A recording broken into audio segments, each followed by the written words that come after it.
still can't hear the plowing. Hey, someone has to mute their mic.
All right, so that should be working now.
How is your streaming coming along there, Bob?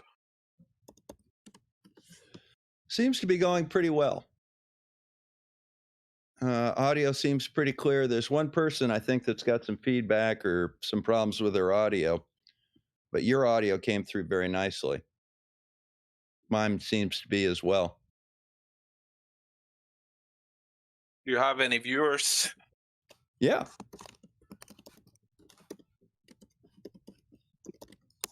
Is my audio okay for you? Yeah, I hear it okay.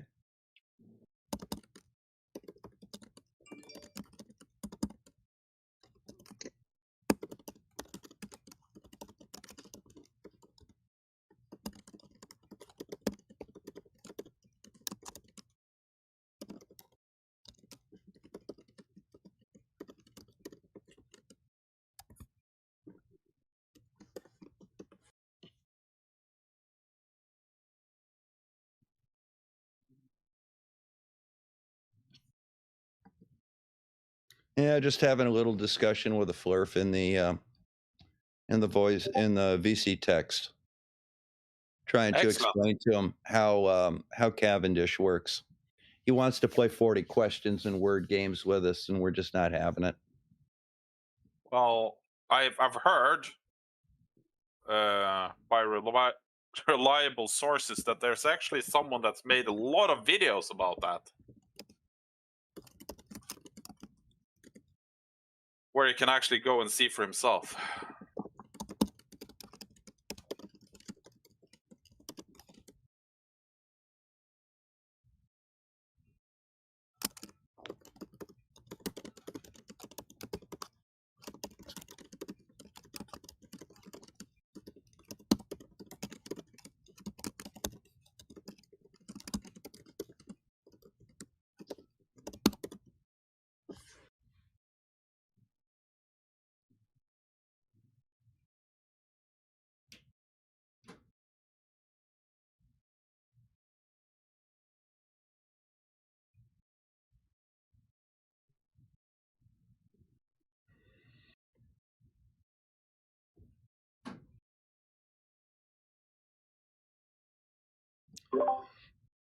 Little Missy isn't torturing Otis this morning. Oh, poor Otis. Yeah, she was just tackling him all day yesterday. Every time he'd sit down and try and relax a little bit, she'd pounce on him.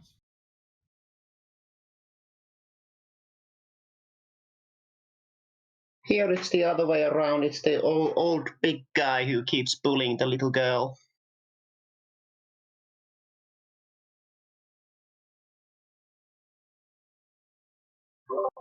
Like, I tried telling her that she can bite back, but she's just too nice.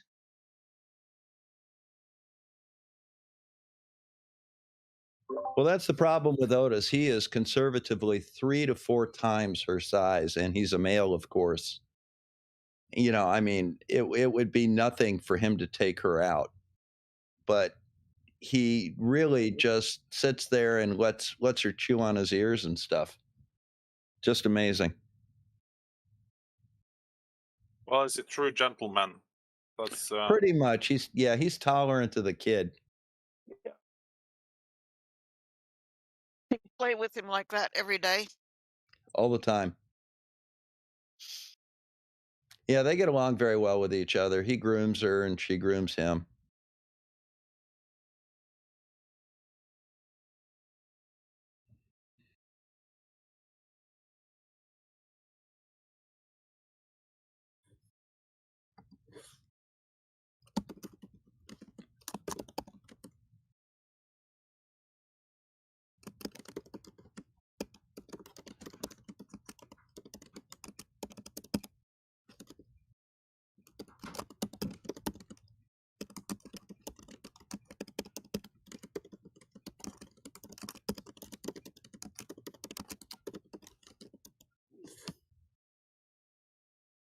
Is there a live stream on tonight?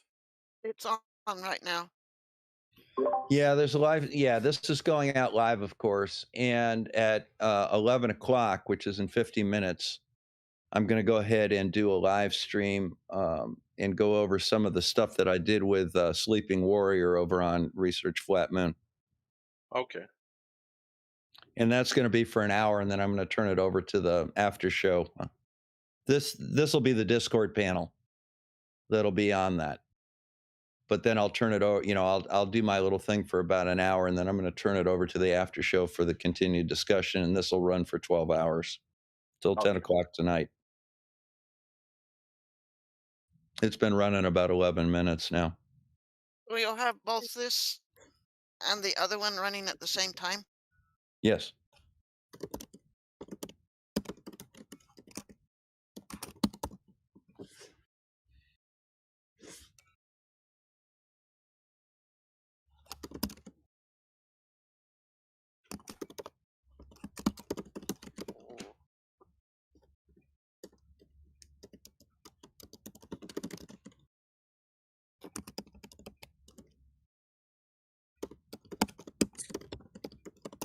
Going to be difficult explaining the Cavendish just with text. No, it's pretty simple. It's not that difficult of a concept.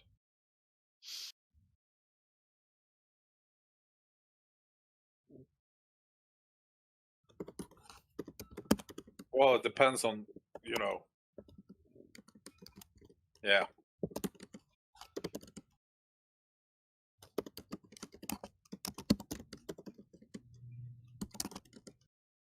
depends on the person listening, isn't it? Yep. Well, I've got a Flurf on right now who's, you know, interestingly enough, started off with, well, what about air currents on the Cavendish? Blah, blah, blah, blah, blah. And then we showed him a picture of the Cavendish that Blue built. And now Yeah. he recognizes that, that really wasn't a objection. So now he's trying to ask us how the attraction was actually measured. So I'm explaining to him how a torsion balance works. And how is that working out for you? I don't know. I just gave it to him, so we'll see what his response is. Okay. I'll invite him to come over to chat. We're on live stream right now.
Say hi to Oakley and Sleepy.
Where is everybody? Somewhere? Hello. Are we ball slapping today? Maybe. The what? Are we ball slapping? Let's go ball slap some fluffers.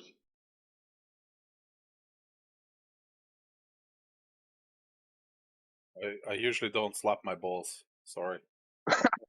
Oh, you're on channel. Oh, Yeah, bro. My bad.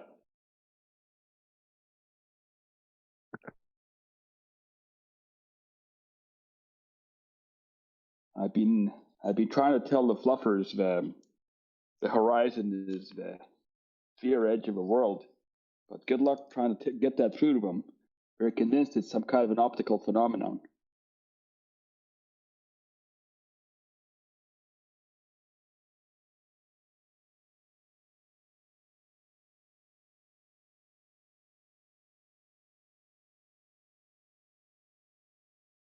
So I said to them, look at the moon and Mars.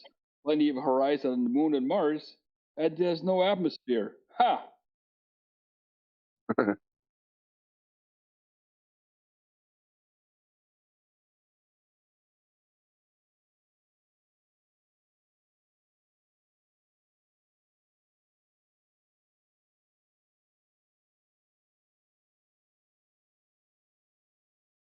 They seem to have a hard time understanding the concept that the horizon is both physical, and then you see optical. You see an optical thing. You see a physical thing optically.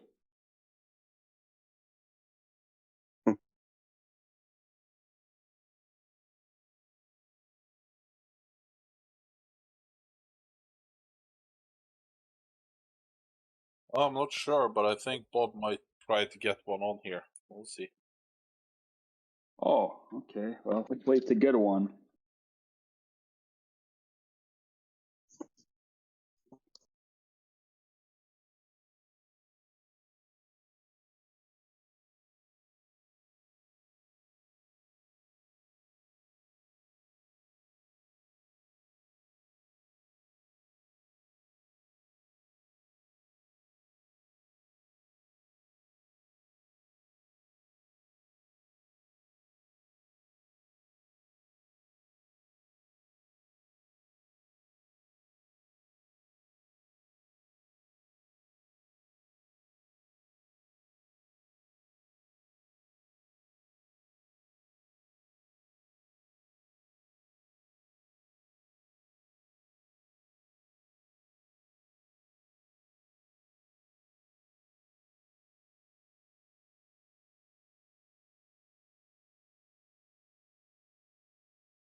You know, I have to give credit to the flat earthers. If it wasn't for them, I wouldn't have learned about celestial navigation, and I wouldn't have really been paying attention to the horizon or the moon phases or constellations and things like that. It's really opened my eyes to the sphere world around us. Well, too bad they don't want to come here and talk about it most of the time. Oh, I think FE Montreal was in a while ago.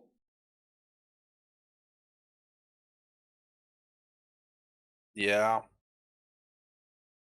But he usually just asks question, he doesn't listen, and when you ask him something in return, he doesn't answer. That's a So- good point. I know you guys asked him about Antarctica and he ran away. Said, I don't want to talk about Antarctica. Well, you usually don't want to talk about anything than what he believes is a gotcha moment, so That's a good point. But I probably do the same to them too, so well.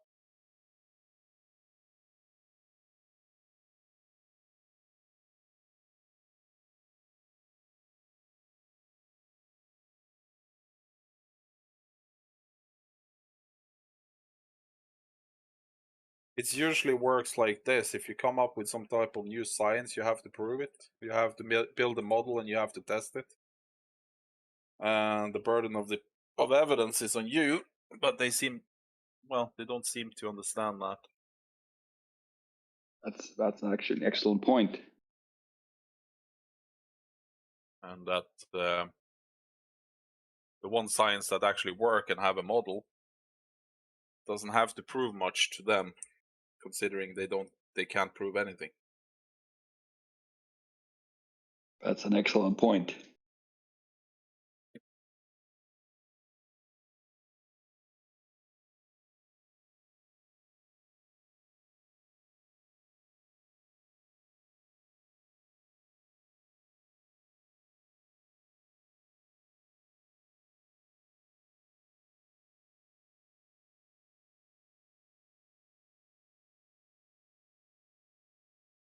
And when they produce a model, we are willing to sit down and have a discussion about it.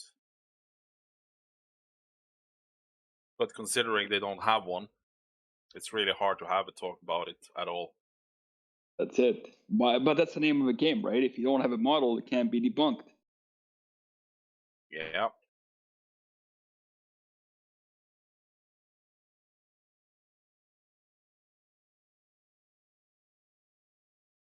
But then you're not entitled to ask question either.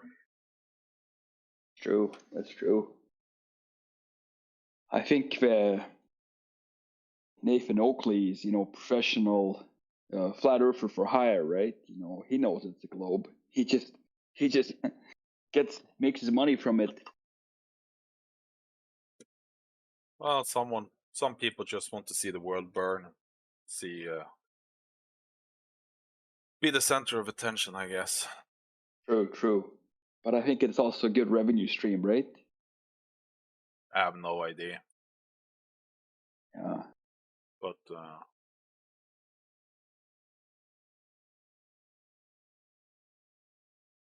I just find it interesting they are not willing to come here where they don't control the mute button and talk about their ideas. Well, you know what? Should I go invite them? Is that a safe thing to do? I'm a little bit scared about it. Because they are so let me try to find the right word. Well, you know what? Let me go and see if I can find some fluffers. Well, that would be up to Bob, not up to me. And I don't think Oh. he is here right now, so he has a stream that's coming up, and I think he's going to do that first. So you have to Dr. talk Bob, to him. excuse me, Dr. Bob is in VC Text, arguing with a Yeah. fluffer. Oh. Uh-huh.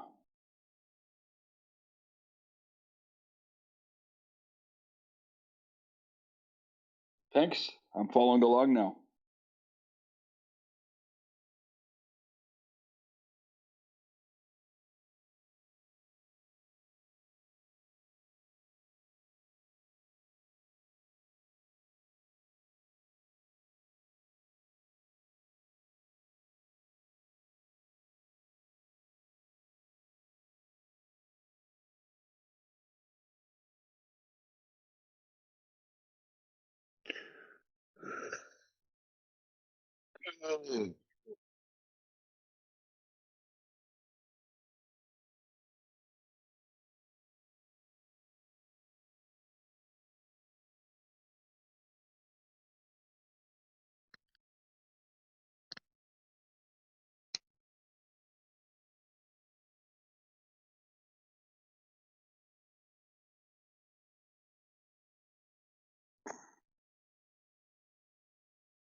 I'll talk to you because they're saying there's no audio in YouTube.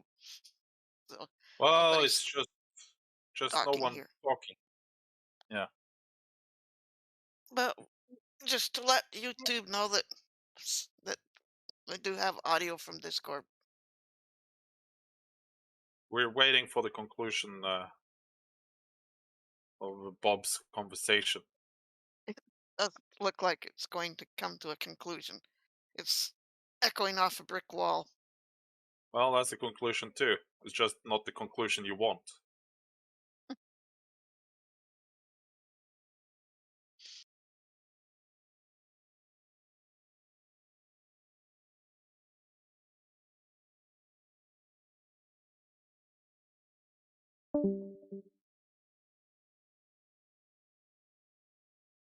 If you need an experiment explained to you, and you see that you were wrong in one of your questions, there's a good chance you don't understand the experiment well enough to actually draw any conclusions of its validity.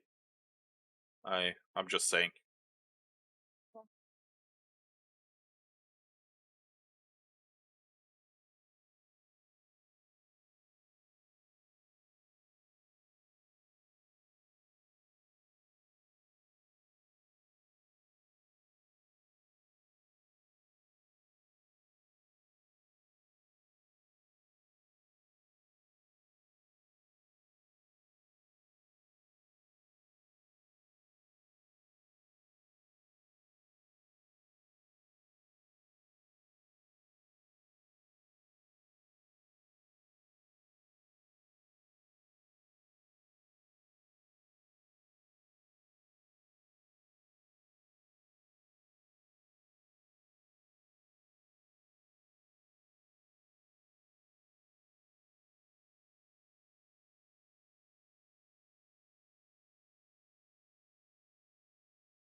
I think the only way to get me to donate to a flat earther was actually to, if he promised to set up the Cavendish experiment, and he needed funds to buy it.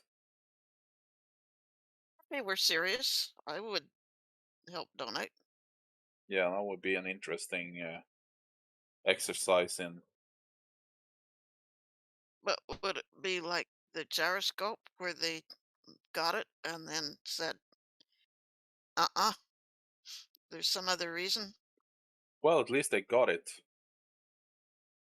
That's progress of a kind, I would say.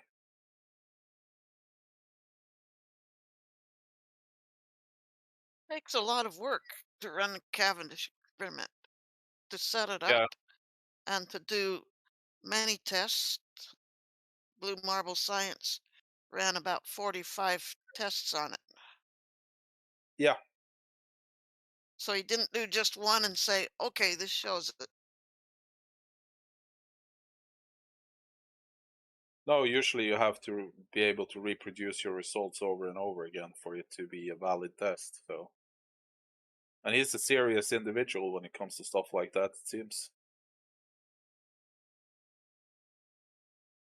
And an all-round good guy seems too. So, Yes.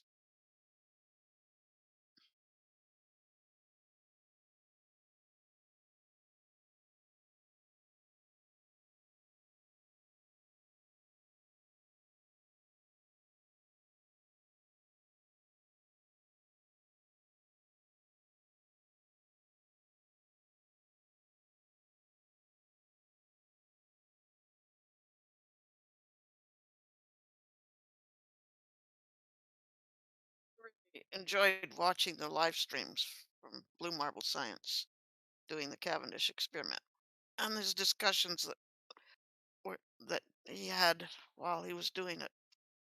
well, I enjoyed the conclusion and the discussions and stuff like that. But I'll be honest with you, I just sitting there watching the laser wasn't was my Yeah, favorite.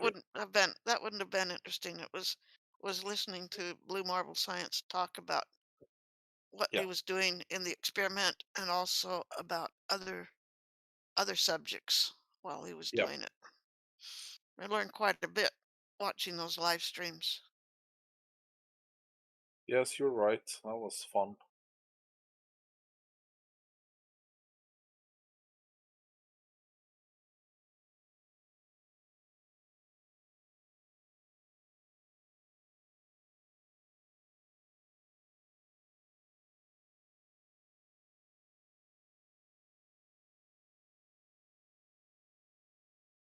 Now he has it at the university where it will be used when next semester starts next year. Yeah, that was a good idea too, I think.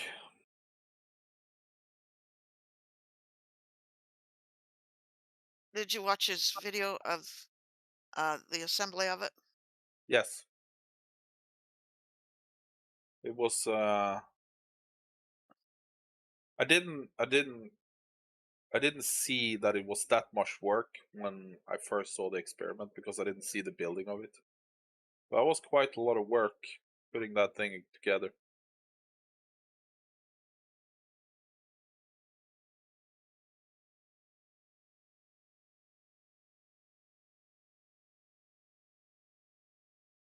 A lot of detailed work and Yeah, getting the correct wires for the torsion balance. yeah. It was quite interesting.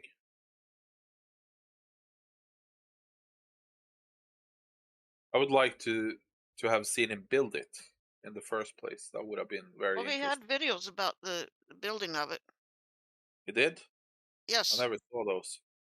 yeah, he had those. And if you Are look they in still up? Discord, he shows a few videos about some parts of the build. But are they still up? You can go and watch I them. imagine they are if you look in his channel. Yeah. So they of course way before he started doing the live test, but he went into even taking the raw lumber and planing it. We'll have to have a look.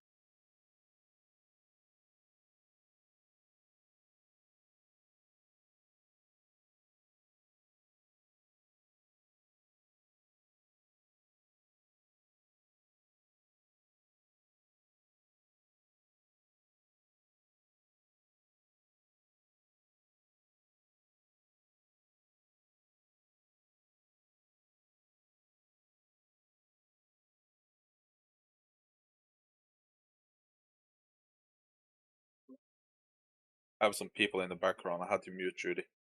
Sorry about that. Okay. Okay. Yeah.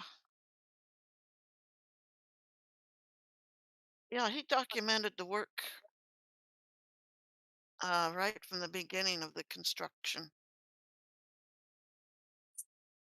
Then I have something to do tonight when I'm working, watching those. He even has one video. I don't know if it's still up, but he had one where he accidentally left the camera running all night long. So he had a 12-hour live stream with nobody in the room, but it was showing the oscillations that it was making.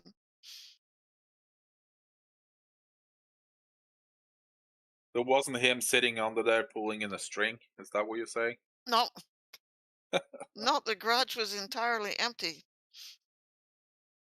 Excellent.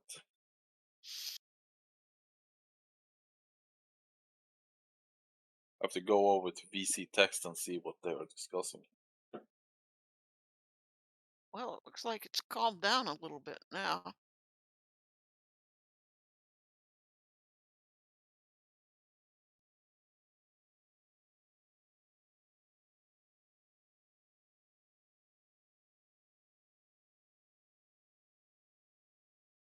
Is it Chaos Wasted? Is that the guy? Mhm.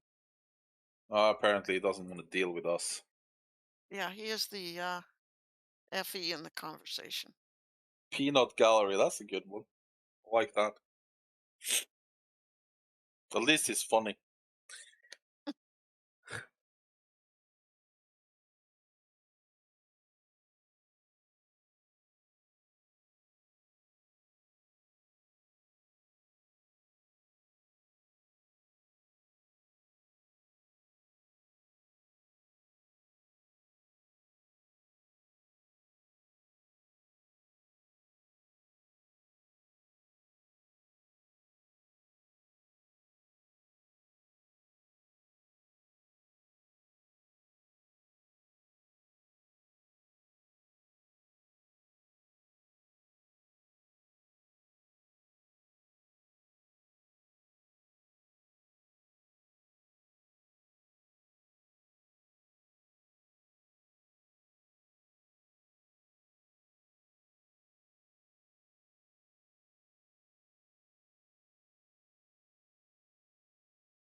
Because they are more dense than the medium they're in.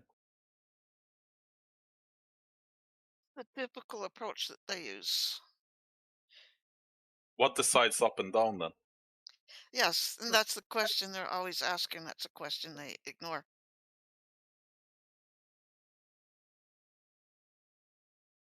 If you're in the middle of empty space, which direction would it fall?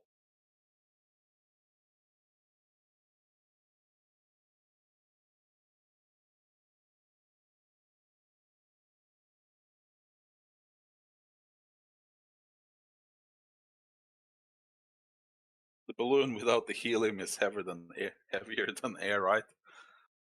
Yeah. Well,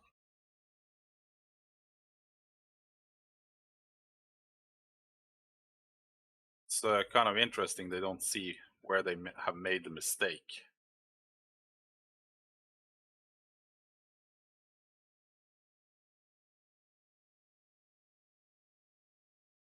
I guess there's no point trying to tell them, is there? Not when they have. No, no. No. I'm going to leave for a moment because and then I'll be back for the other live stream. To that, Judy.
So,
Drone, how are you doing today? I'm doing fine. Oh, do we have a hunter in the chat? Excellent. We do. I heard you had a geological problem a little while ago. Oh, I get a feedback here. Oh, I'd heard that you had like a geology problem. Did I? Yeah, something about with stones. Slapping the stones? Was that? It was something to do with stones. Well. So how are you doing? Everything fine? Oh yeah, things are going pretty well right now. Still some issues popping up here and there, but we're taking care of them. They're working their way out. Excellent. We're live, by the way, on Bob's channel. So Yes, I did see that. should be a warning here. Yes, there should be something to indicate it, because You don't want your stupidity on the internet. And I Well, say good so for much. you, because actually it says 24/7 chat live on YouTube in the title. yeah. Well, that's why I said it should have it. Got it. and you just confirmed all the stupid stuff I just said. I say so much stupid, there should be a warning. There you go. I just didn't hear anybody talking, and there probably should be a little bit of talking going on. Well, they're all over in voice chat or the VC text. Oh, okay. We've got a flat earther over there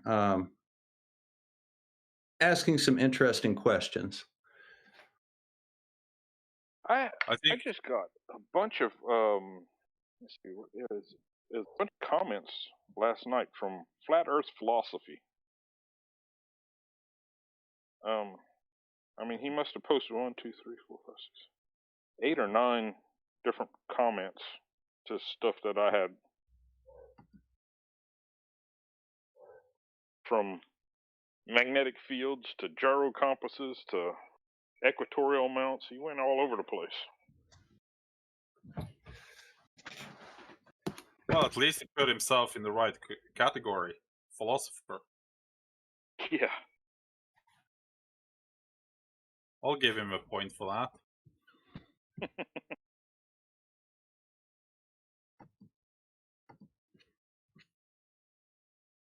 Time to go look at what the other one is saying right now. It seems to me that this one, he hit everything that I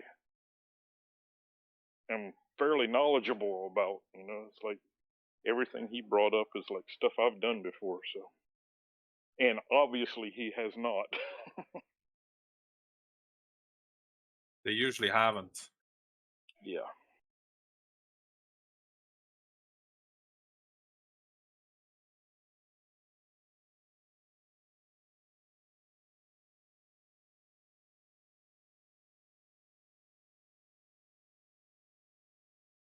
He was explaining to me how you have to set the heading of the gyro compass before you head out, before you set sail. I said, really? There's no place in the gyro compass for you to set a heading. You cannot set a heading anywhere in it. I thought it was an instrument to set the heading with. Yeah, if you have to set the heading, it doesn't work very well as a compass, does it? No.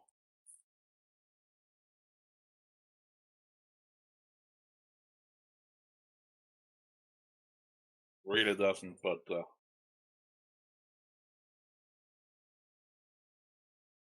I don't think they let that get in the way of a good story.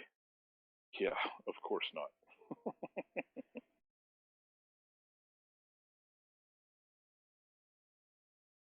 I'm actually going to send in a letter to the Vatican on behalf of Dr. Bob being sanctified to become a saint, because it sure has the patience of one. I was wondering where you were going with that. He goes on to those I channels. think you have to be dead first, don't you? Well, I think he should get it while he's still alive. I was damn. I was wondering where you were going with that one too. Oh. Yeah, he goes onto those channels, and I don't know how he's able to endure that. Nope. I can't even listen to it for very long before it's like, oh, this is just burning too many on my brain cells. I'm not willing to sacrifice too many. I once did on the way back from work, and I wanted to drive into a tree, so I stopped.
Ton of people leaving. Did you scare them away? What happened?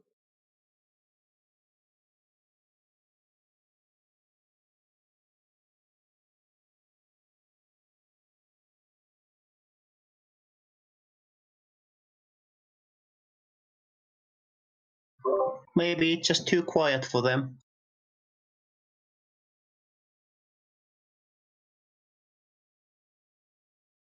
They aren't appreciating me and Hunter's comic relief. Is that what you're saying?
Hey guys, can you hear me on Discord? Yes. Great. And I've got you too. Yes. I had a Rocky audio card here. We just went live on Bob the Science Guy. Okay.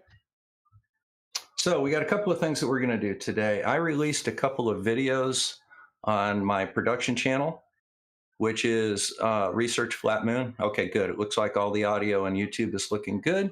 How many people we got out there? 12 right now? That's not too bad for having just started and just getting everything together. Let's just make sure that we've got, yeah, that's Discord's looking good. Where are the Faroe Islands? Are those north of the UK? Reggie? They are in the Baltic Sea, I think. Oh no! Wait, no, they aren't. Are those the ones that are north of Scotland? Or are those the Hebrides or something or other? I think they are east of the UK. It's off Scotland.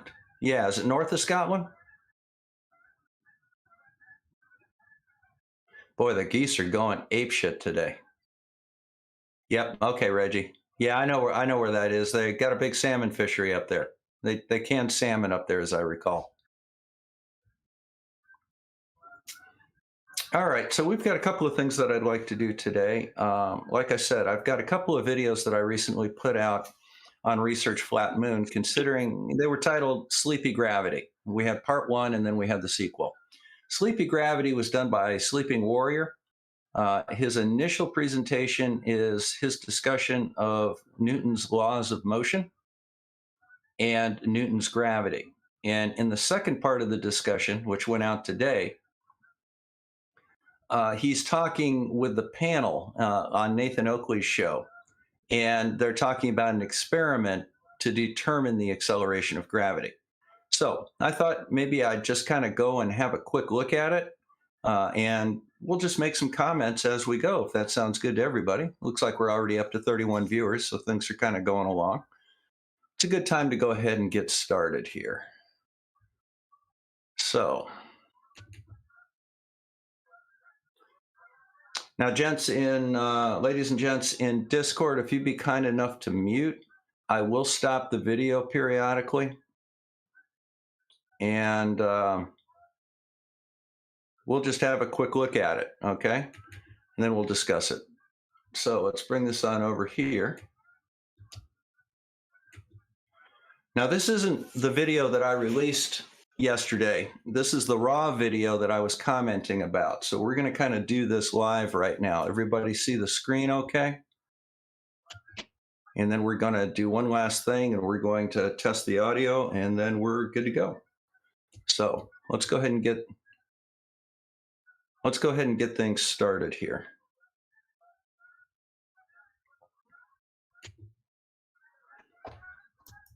And when Anthony's detailing them in the next 15 to 20 minutes, I want you to appreciate that he's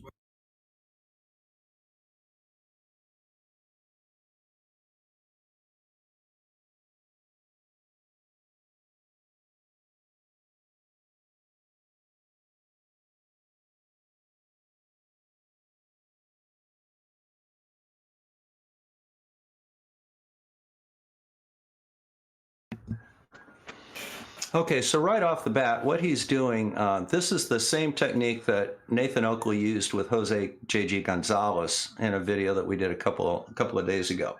And that is that they're tag teaming Anthony here to some extent. So Nathan Oakley comes out to poison the well first. Then Anthony is going to put out his silliness. Well, I shouldn't say silliness. Anthony is going to put out his opinions on the Newton's laws of motion and gravity. And then they're going to finish up with the panel coming in to ridicule it. That's just the typical way that they address these issues. So let's go ahead and get started. I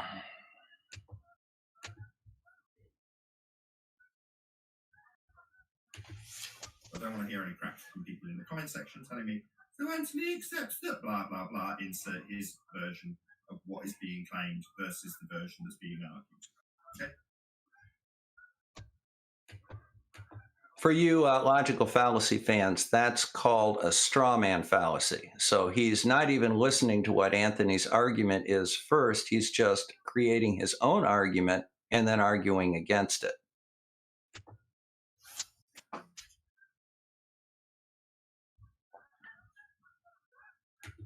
You're on me up? Yeah. Ready when you are. All right. So, last night, midnight, I didn't watch it live. I watched it first thing this morning because, sleep's paramount these days. But anyway, Rachie 50 was arguing with Fight the Flat Earth, and obviously it gets onto gravity. Now, she asks a very basic high school level question on F equals ma. And I was gobsmacked at the obfuscation tactics that were in play. It's a very, very simple question that she asks. And what she's pointing out is that these people, these anti-flat earthers, will obfuscate at all costs when they're cornered. And she's trying to point out to them that they substitute Newton's second law in lieu of Newton's first law. So she asks them, where do you get the A from in F equals ma? Now, what they're doing is they're calculating the force into existence because they see something accelerate, they calculate for force from it, you're applying the sum, And then because there's an acceleration of a mass and then they calculate force, they claim that it doesn't matter where the force comes from, as long as they see something accelerating.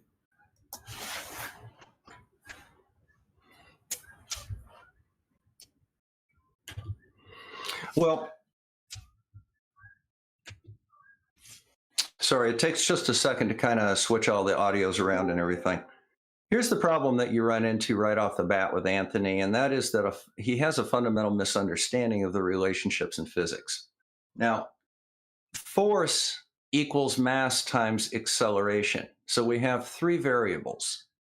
And if we have three variables, if we can determine two of them, we can calculate the third. So the only reason that we have equations in math is simply or in physics, is simply to show the relationship between different variables. And that is force equals mass times acceleration. We can measure an acceleration, we can measure a mass, we can measure a force in newtons. So if we know any two of those, we can always find the last one. Now, in the second half of this, we'll show how they actually determine the acceleration of gravity in the high school level. But for right now, I just wanted to discuss the concept of equations in math. They're not just randomly made up.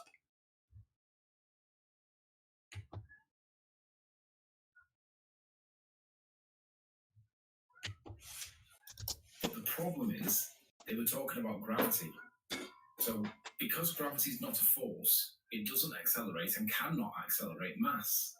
That's the current position in physics today, science today.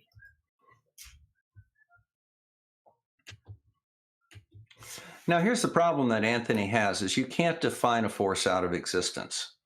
When you speak of the force of gravity, by definition, you are in Newtonian physics. Einsteinian physics has absolutely nothing to do with that. We're dealing with Newtonian physics, which treats gravity as a force. It also has an acceleration of gravity, which is little g.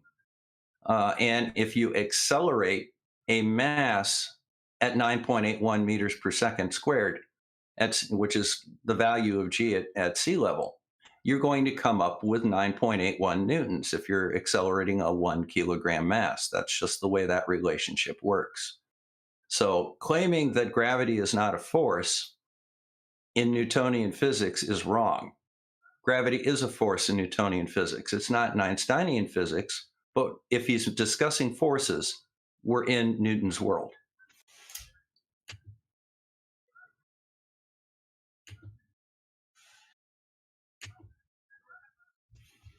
But they want to apply Newtonian gravitation at all times because they want to insist that mass attracts mass, and Newton's universal gravitational theory insists that mass attracts mass. They want to apply that always, and it's not the current position in science anymore. So, Newton's first law of motion states that an object in motion or an object at rest will remain in motion or at rest unless acted upon by a force. Fright the Flat Earth took massive issue with the fact that she didn't say an unbalanced force, because he thinks that that's important.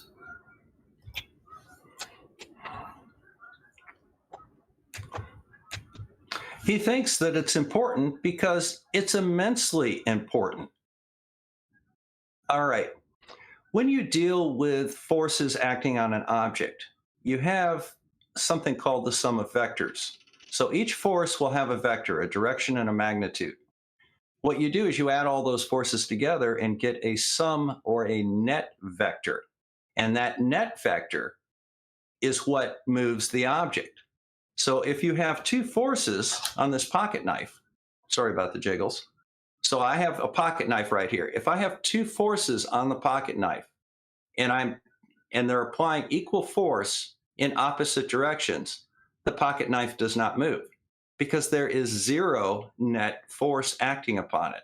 However, if I apply more force on one side or the other, I can move the pocket knife because the net forces are no longer zero and the object moves in the direction of the applied net force. That's why an unbalanced force is a key factor in Newton's first law of motion. and why you can't simply ignore it. And by the way, a single force acting upon an object is by definition an unbalanced force because nothing is opposing it.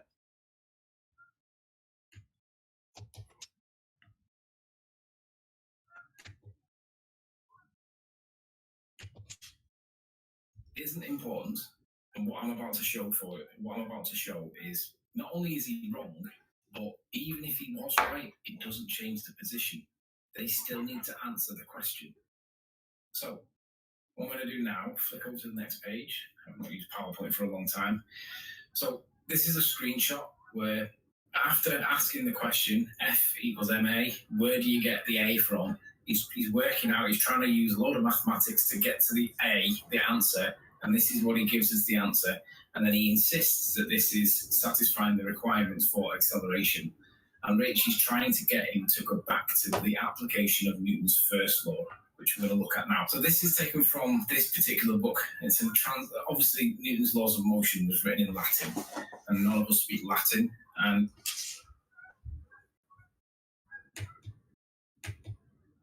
Qual esto? What do you mean nobody speaks Latin? Of course people speak Latin. John Cleese speaks Latin. He taught it in the secondary school level. Come on, guy. We've got to allow for a little bit of wiggle room because there might be some elements of being lost in translation. But nonetheless, this is a translation using Latin, using this particular guy, Andrew Mott. You can. There's the ISBN number. You can search it. You can buy it on whatever, Amazon or whatever.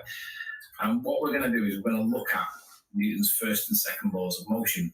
And throughout what I'm going to say now, you've got to remember that the point I'm making is that they substitute the calculation of F equals ma in lieu of Newton's first law of motion. That's what they're doing. They're substituting mathematics in lieu of his first law of motion, okay? So he said, Fight the Flat Earth said, he focused massively on the unbalanced force bit, and he insists that Newton said it.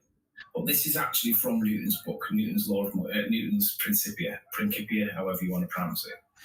Every body preserves in its state of rest or of uniform motion in a right line unless it is compelled to change that state by forces impressed thereon. Now, it doesn't say unbalanced forces.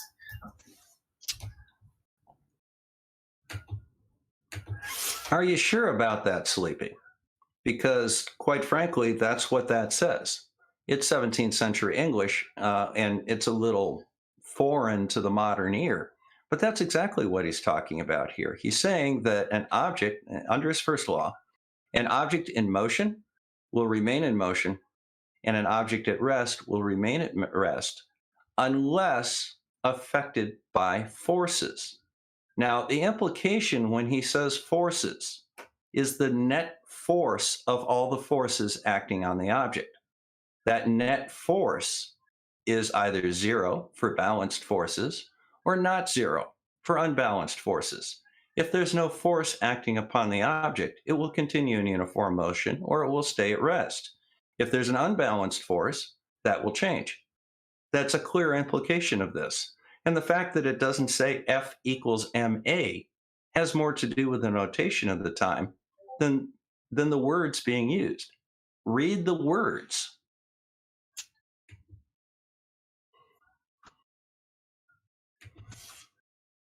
This is the final edition, right? So this is the most recent version of. He did a couple of revisions of it, but this is the most recent version of. It doesn't say unbalanced forces. So Fight the Flat Earth, when he dwells on the unbalanced forces claim from Newton, that is actually wrong. That doesn't come into it. That was substituted later. Newton didn't say it. So Fight the Flat Earth is incorrect to dwell on the unbalanced forces bit. It was substituted later on. But basically what this says in normal everyday language is an object in motion will remain in motion unless acted upon by a force. Okay, that's the first rule. So to get an object to accelerate, you have to give a force. You have to apply a force, an interaction, a push or a pull, a repulsion, a propulsion. Whatever word you want to do, there's got to be a doing word. It's got to have a verb to describe the interaction between the object that's not moving and the thing that's making it move. There's got to be something there, otherwise it won't accelerate.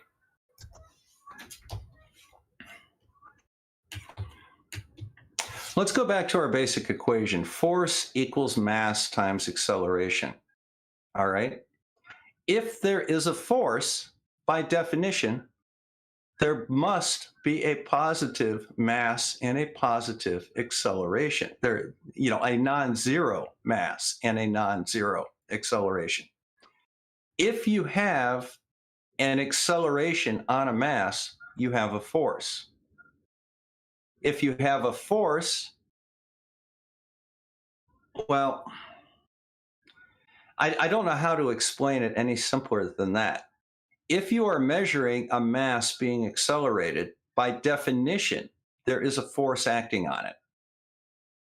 So this is where his disconnect is, and this is where he doesn't understand the meaning of the relationship given by the equation force equals mass times acceleration. That's kind of sad. Hey, we got Wally down here, it looks like. We got a lot of good people here in the chat. How many we got here? We got 76. That's not too bad. Let's see what we have over here. 75 people and 17 likes. Take a moment, folks. Hit the button. Now, by the way, while you're hitting buttons, there's going to be a after show on my Common Sense Science channel. And one of the requirements for posting on Common Sense Science in the live chat is you have to be a member of the channel for 5 minutes. So if you get a moment, not only hit the like and subscribe here, go over to Common Sense Science and subscribe to that. So by the time we get to the after show, you're all set to be able to join the conversation. The link to the Discord is also in the description of this video. And speaking of Discord, all right, guys, any comments so far from Discord before we go on?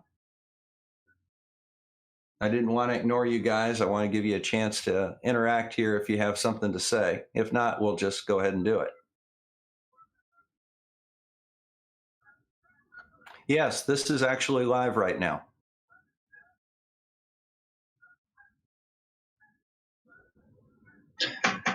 The only thing I have to comment is that if John Cleese taught Latin, I hope he was nice at his students in real life than his character was when he was teaching Brian Latin.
It is painful You should have listening audio to on him. YouTube, by the way, now.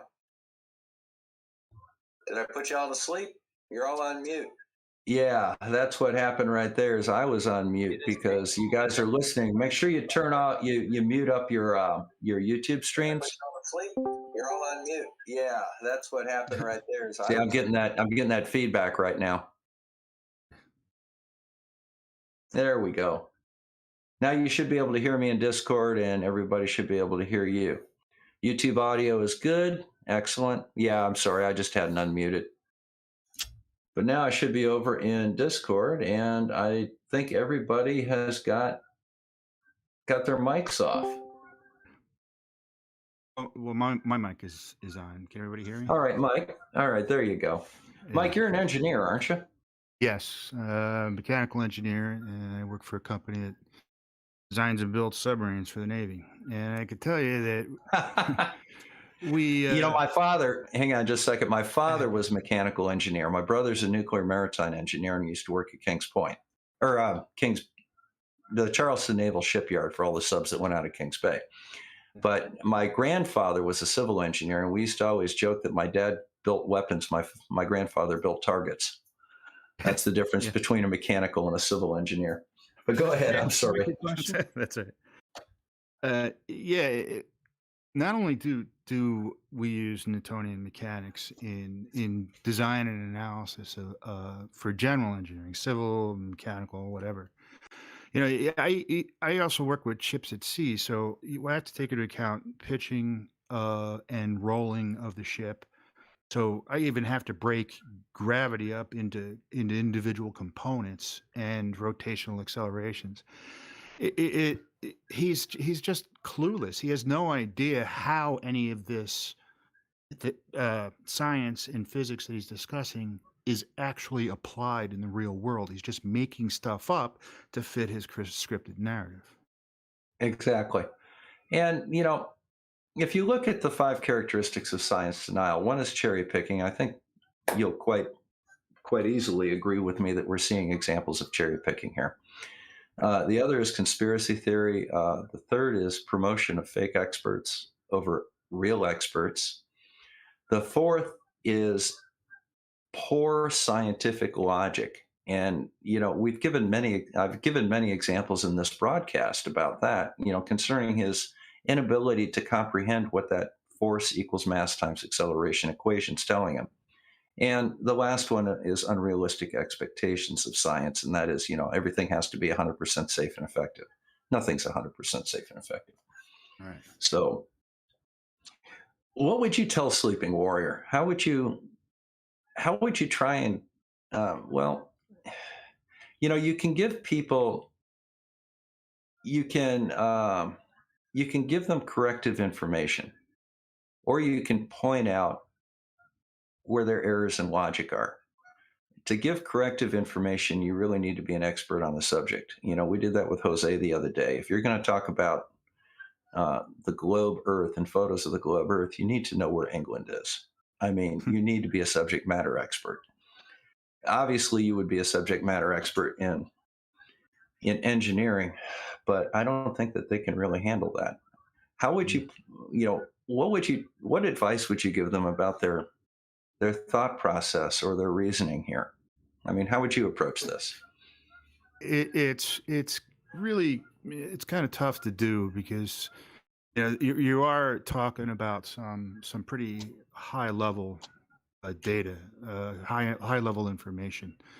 But one way I have approached it in the past is I would like to see you design a car, a truck, a bridge, a building without the math that you're so trying to dismiss.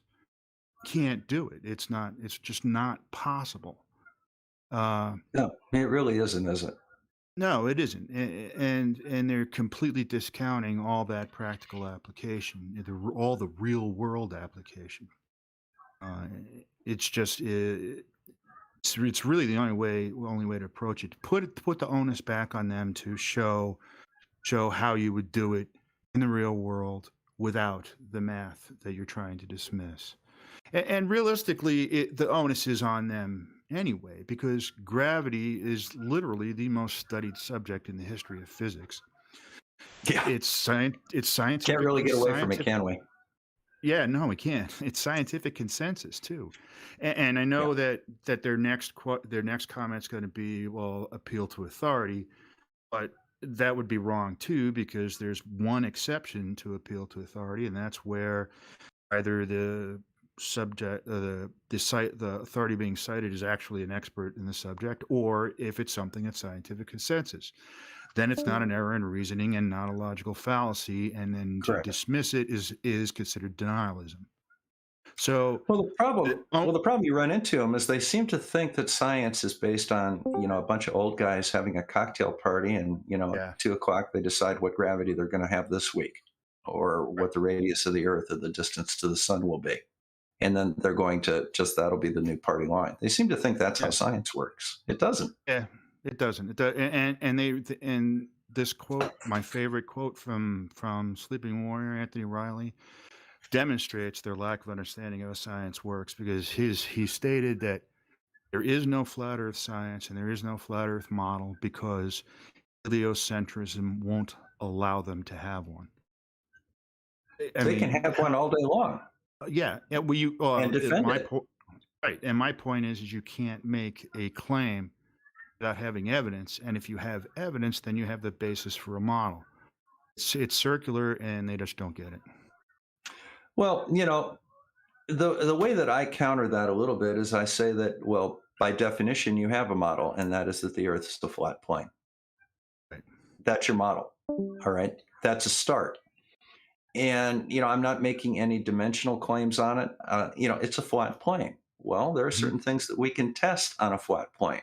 Exactly. All triangles on a flat plane will have 180 degrees of internal angle.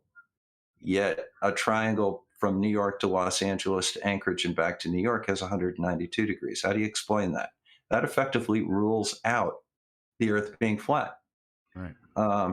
If you look at the shadows on sticks, you can test those shadows against a curved or a flat Earth and a local or a distant sun. And the difference between local and distant is one has divergent rays and the other has parallel rays. If you're going to raise an objection by saying, say, for example, well, the rays of the sun are not truly parallel, they diverge slightly because the sun is not a point source. Great.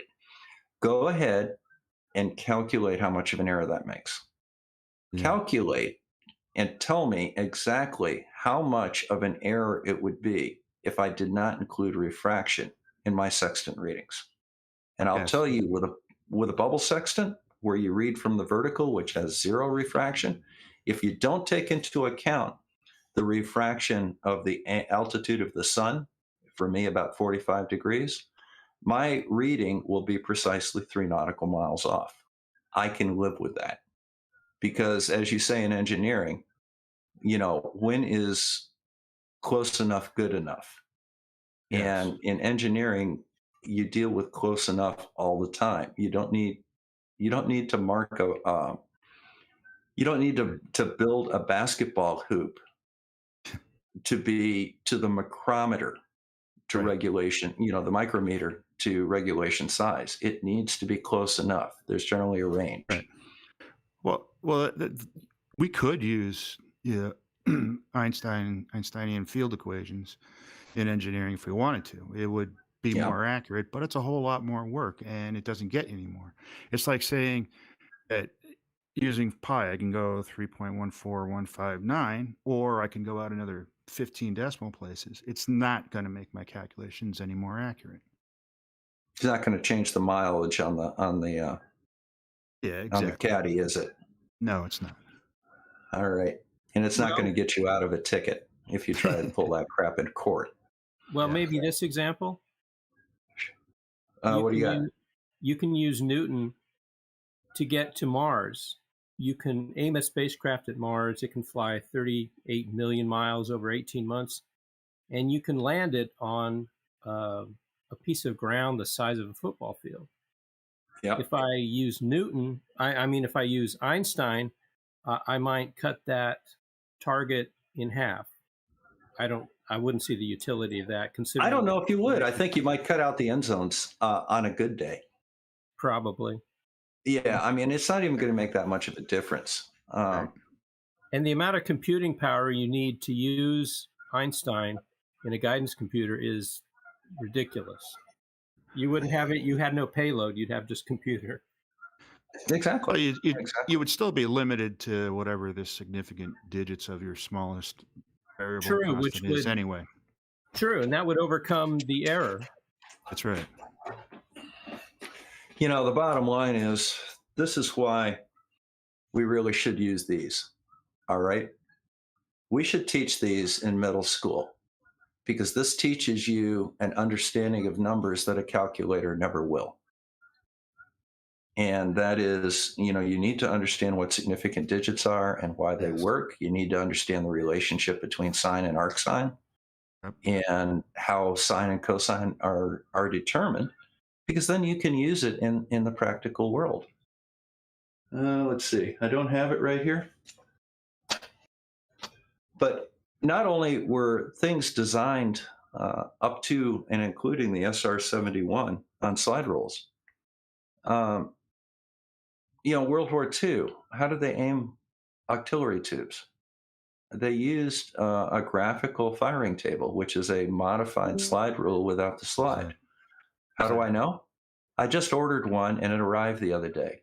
Yes, I'm learning how to use it, and I'm going to have a video on it along, with that'll be one of my specialty slide rule videos, along with the E6B flight computer. But you need to have that familiarity with numbers, and I think one of the reasons that we're seeing the rise of science denial and things like the flat Earth is that prior to the 1970s, we used slide rules, and we had a different approach to education. And then we started experimenting a little bit in the 70s. And quite frankly, I don't think that people like Anthony Riley and Nathan Oakley really understand the relationship between numbers. And that's because they've never had to do it. It's sad in a way. Yeah, it is. I'm saying everybody needs to have a slide rule. And I'm not selling slide rules, but, does anybody still useful. make them? No. Well, yes, one company does. Oh, okay. But the last slide rule actually. I have a couple myself, but obviously I don't Was use them. actually this guy right here. This is the Faber-Castell 283. This is the best slide rule ever made, they say. And the other one that I have, of course, is the Fuller calculator. I actually have a whole YouTube channel devoted to slide rules and mathematics. Yeah, I saw that. I saw that slide rule on the Facebook group. You posted it. That's a fantastic. Oh, are you over on the piece of slide rule equipment. fan club? Yes. Yeah. All right. That's a fantastic piece of equipment. Yeah, it's very interesting. There Yeah. there were 18,000 of them made in the, and most of the ones in the United States are the Model 2s, like I have. Or no, Model 1. I'm sorry. The Model 2 had the trig functions on it. That really doesn't do anything. It just, multiplication, division, and logarithms. That's all it does. But in any event, it looks like it's getting to be about that time. We've got to head on over to Common Sense Science. You guys have the link to the after show in the description of this video. There is a link to the Discord channel. I'm going to go on over there, and we're going to get started with that. So come on over and join me, okay? I need some hours on that channel, so we're going to go build that up a little bit. So come on over and help me out a little bit. Thank you all very much for stopping by.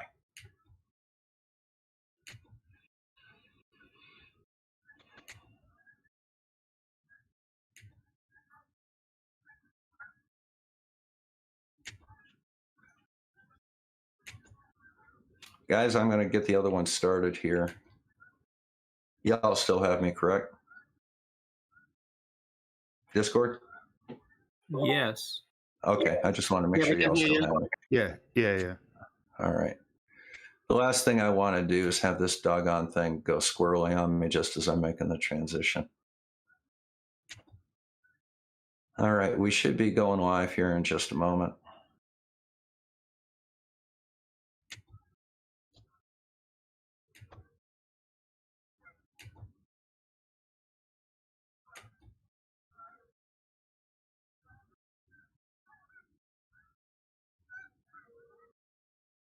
Well, that doesn't make sense. It's missing something. We can go live right now. I've just got to adjust it a little bit. Looks live now. Yeah, it's live. So let's bring this down here.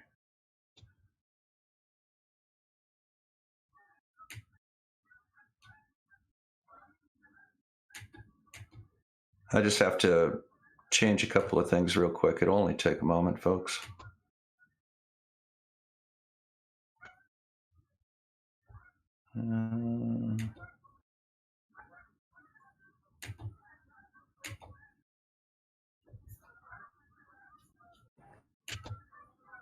Doggone it.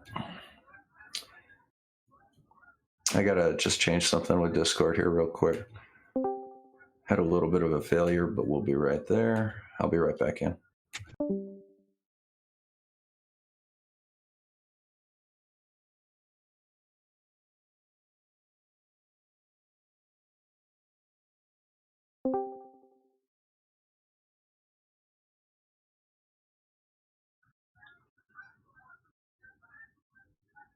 But I'll have it ready here in just a second.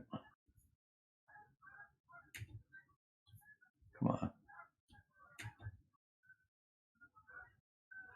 Okay, so we've got that. Now, I'm just trying to pull up Discord in the back.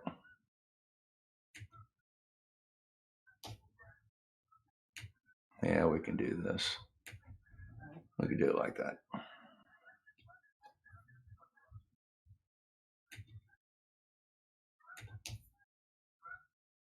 Alrighty.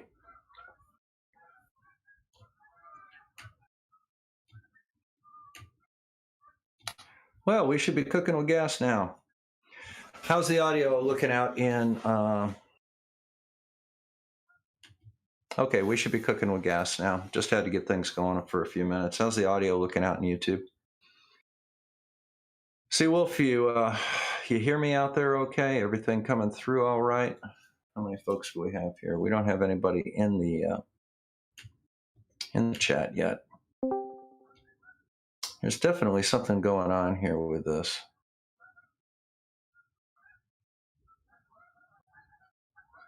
I obviously have an error here for a minute, so talk amongst yourselves for a couple of minutes. I'm going to take a moment and fix this up if you don't mind. I'm going to go off camera for a minute. But it's over to you guys for right now, okay?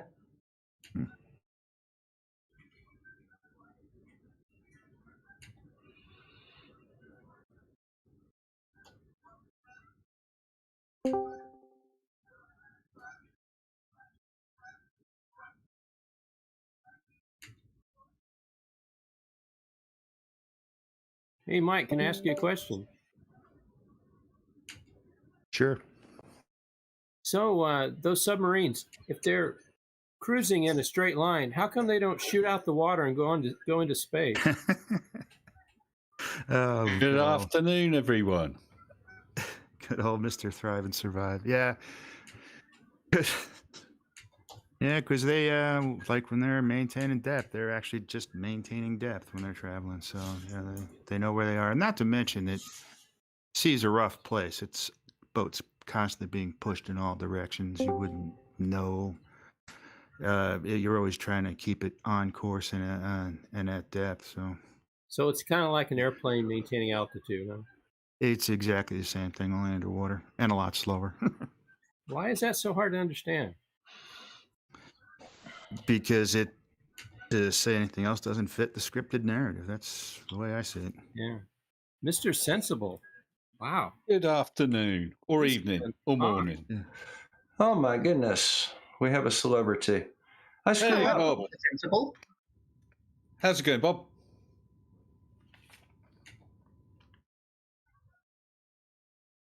Oh, what's happened there then? He's playing with YouTube to get it running. Yeah, I screwed up. I made a mistake. I already had the live stream, or I already had the after show running. That's that Bob the Science Channel Live. I can see it because I accidentally went in that it's on podcast. Bob the Science Channel Live. Yeah. Never mind. Yeah. You know, that was dumb. That was a dumb move on my part. I already had the thing going. I was trying to figure out why I went to go live, and there wasn't a thing for it. You know, there wasn't a pending live stream. Then I realized that I started that live an hour before I started, and we just had to go on over there. So hopefully everything is working now. How's things looking for you guys? Is everything okay out on YouTube? You sound good in here, and when I was listening on YouTube, you sounded good there as well. All right. Yeah, it seems to be working. You know, another thing in my in my field of ships. Ship's hull testing tanks actually are an example like LIGO, where they're built to account for curvature. There's this tow carriage. It rides on rails above a long water basin, and it has to maintain a constant distance above the surface of the water. And some of these basins are so long that the rails the tow carriage rides on have to curve. Catman, you are a man after my own heart. I recently had a spontaneous debate with Del from Beyond the Imaginary Curve, and I mentioned tow tanks, who is demanding blueprints of tow tanks.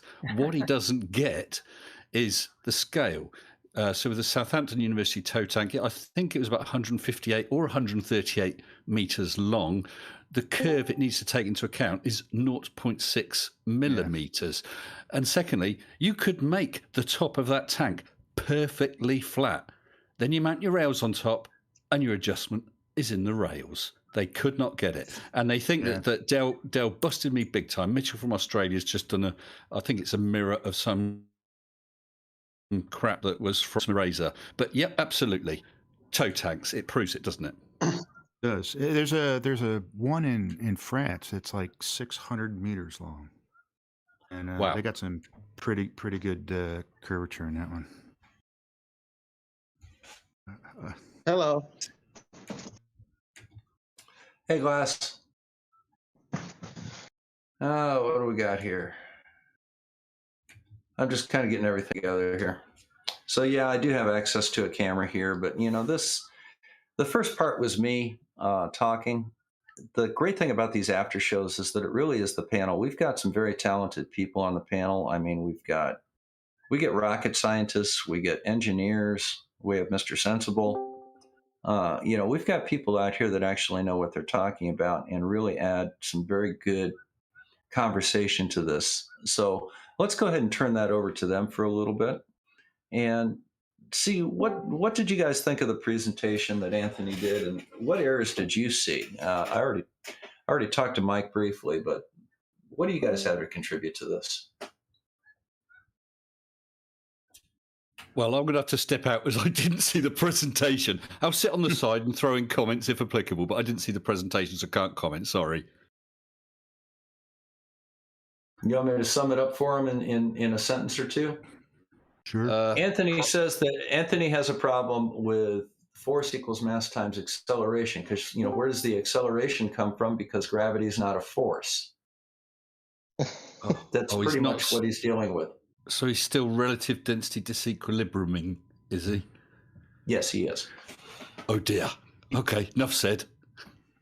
You know what? I think this is also it's also part of a bigger narrative with these guys, because it's another situation where they say math doesn't represent reality. You can't use math, and it's all there to be able to push all of that away and not have to. Then they could just hand-wavingly dismiss any analytical solutions that you present for anything. It's part of the biggest problem going on.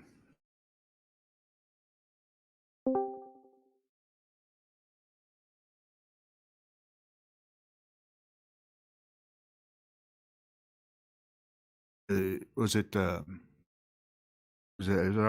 with Gary Wabinga on the Shills channel a couple of months ago, and he was talking about the Rayleigh criterion, and he was doing the same thing. You know, I said, well, what you're describing doesn't fit the equation, and he goes, well, math doesn't represent reality. He keeps presenting what he says is the definition, which is not.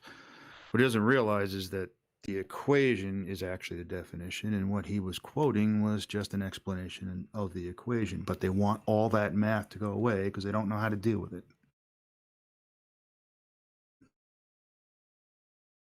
Perhaps they should just divide the whole lot by 5. That's right. Or by 0 and get 5.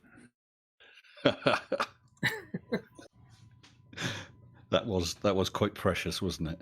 Oh yeah, that's one of my favorites.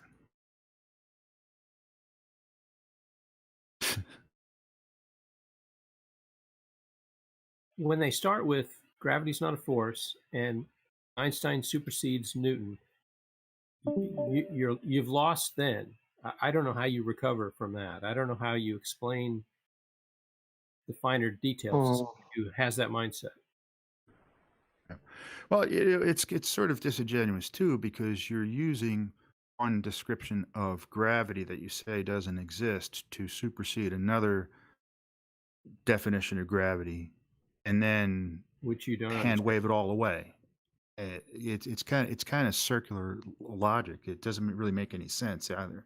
To say Einstein supersedes Newton by cherry picking certain things to be able to say that, and then dismiss Einstein as not being real either. So it's like, how can you say one thing you don't believe in is supersedes something else you don't believe in, and then dismiss it all? You can't use your own debunk to debunk yourself. It's what's really going on. Yeah, it's circular logic. Yeah. Don't you mean flat logic? There's no such thing as circles, apparently. Apparently not. Yeah. Well, triangles might come into it, of course. Yeah. Well, it's like I'm sorry, Cyan, Lightning. I just say that all he needs is just his triangle calculator. Yeah. Well, Looking for it. Still trying to find it. You should never underestimate the stupidity of flat earthers. Oh no. Yeah. There's a prominent I flat don't know, earther. to be honest. There's a prominent Well, to flat be earther honest, right now on another channel here arguing that when you boil water, you break it into hydrogen and oxygen. Oh wow. Wow. That would be kind of dangerous. Well, it'd be dangerous, but it'd be kind of cool. I mean, you could actually make a rocket fuel just by boiling water. Yeah. It's Jesus. That's a complete lack of understanding of, well, anything at that point. That would make the trip to Mars so easy. It would. Just get a whole shitload of energy for just a little bit of energy. That's really cool. You can make an indefinite campfire just by putting water on it. Yeah. Yeah. Fire Yeah, department just, would be in a heck of a problem, though. Right. I was going to ask about spraying water onto a fire when it breaks into hydrogen and oxygen. That seems wrong. With water on the fire, it turned into a bomb. Yeah.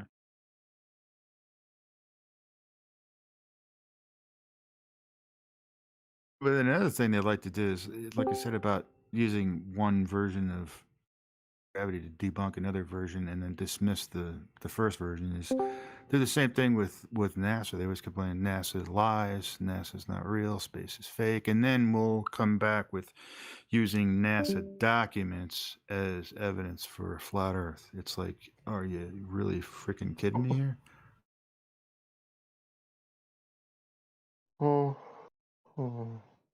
And I can't believe those still show up. I mean, I've been arguing against those stupid document things for, I don't know, probably 5 or 6 years, and they just keep coming back. What's this? Assuming a flat and stationary plane crap. Yeah, exactly. Yeah, the simplifying instructions to derive it. And the other thing too is like some of the biggest ones they use for, flight dynamics and ballistic trajectories and missiles. If you go through the derivations of the equations of motion that are in those papers, all of them have gravity. So in order to use that as your evidence, don't you have to then concede gravity? Well, I was talking to one flat earther, and he brought up those NASA documents, and I said, "Well, look, imagine I'm throwing a lightweight ball to you, like a beach ball, okay? Assume there's no wind or whatever to blow it out the way, all right?" And he said, "Yeah." I said, "Well, you've just made the assumption there's no wind. They're making the assumption that the Earth is flat, just because that doesn't come into it with our working out." Well, I think that it also makes things a little bit easier on you too, because if you make those assumptions, one of the things the modeling does is moves the frame of reference to the CG of the airframe. So now you can, while you do that, you can then apply whatever boundary conditions you want. You can actually then account for curvature and gravity in certain situations by just applying the correct moments, forces, and rotations to the CG of the aircraft. It's kind of advanced modeling techniques, and it's kind of hard to explain that to someone who doesn't understand science, like flat earthers. But that's, you can, once you do the transformation of the nonlinear differential equations to equations of motion you can then account for all that stuff by applying the correct boundary conditions to the CG of the aircraft. So you can even account for curvature at that point and gravity.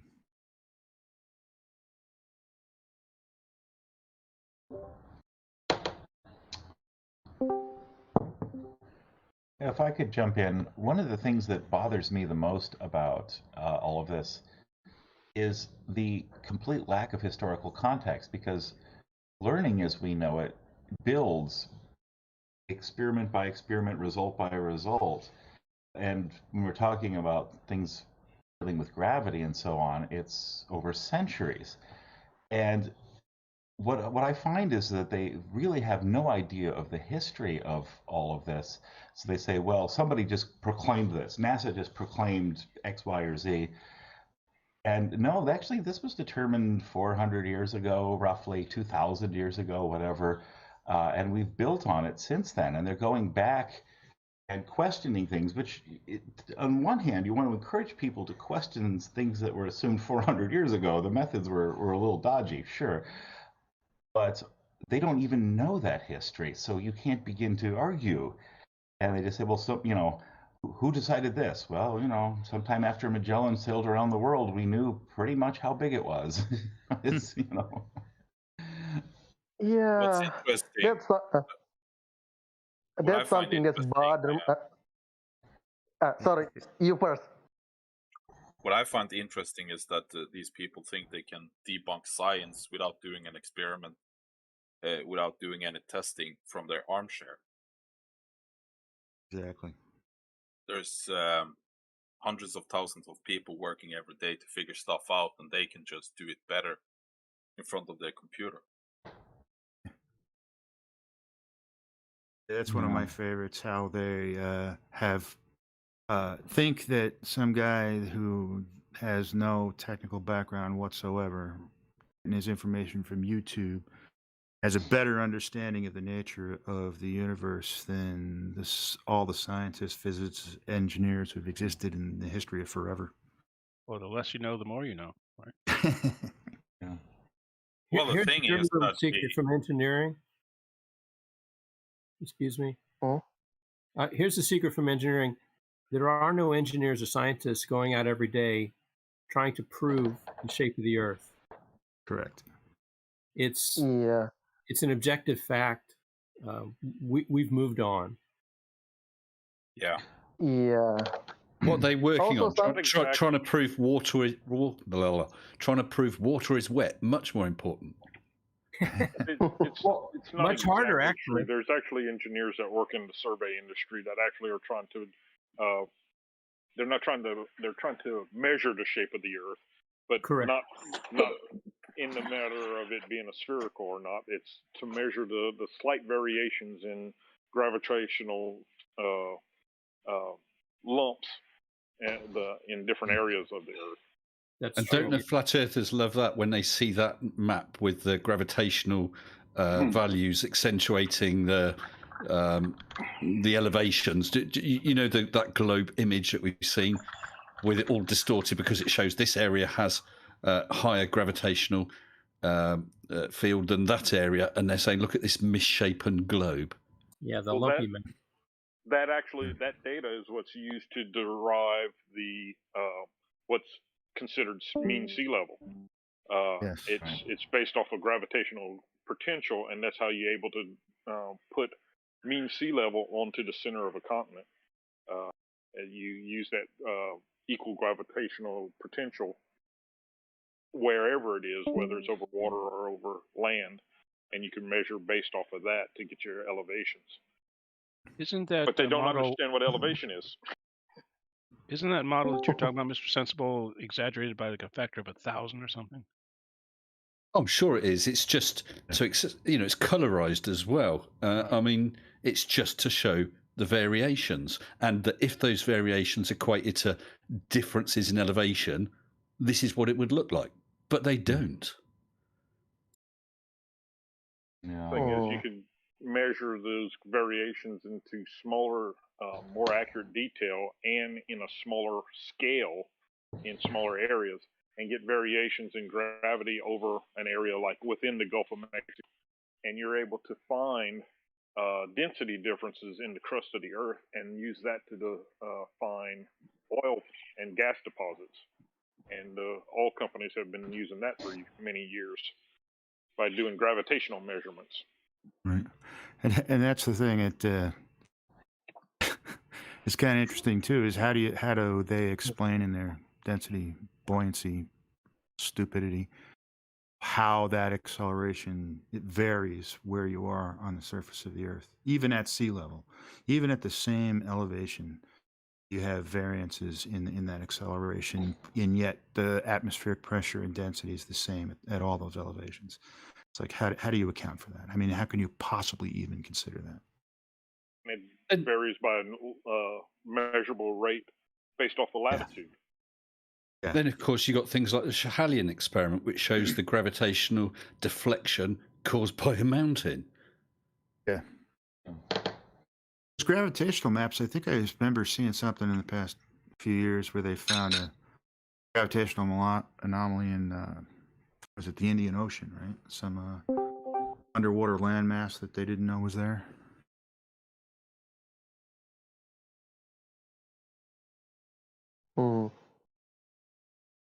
Yeah, I believe I've read that also. Well, there's the South Atlantic anomaly, which does affect gravity. It affects orbits, actually. It was a factor in space shuttle orbits. Every once in a while, they have to adjust satellite orbits because of those anomalies, do they not? Yes. Don't they go around looking for anomalies for like mineral deposits and stuff? Yes. Yeah, That it's a and gravitational seismometers. survey, and they actually do compare it with magnetic surveys of the same area to find differences in the magnetic field at the same time they're doing the gravitational measurements. Isn't this PhD Tony's area of expertise? I believe it is. Yes. PhD Tony does the academic side, and I actually done a few of the actual survey side of it. Very cool. Yeah, but we need to get a flurp in here to tell us what really happens. Heck with PhD Tony and you. Come on. You don't know shit. Ask the Flurf to explain an absolute gravimeter. Yep.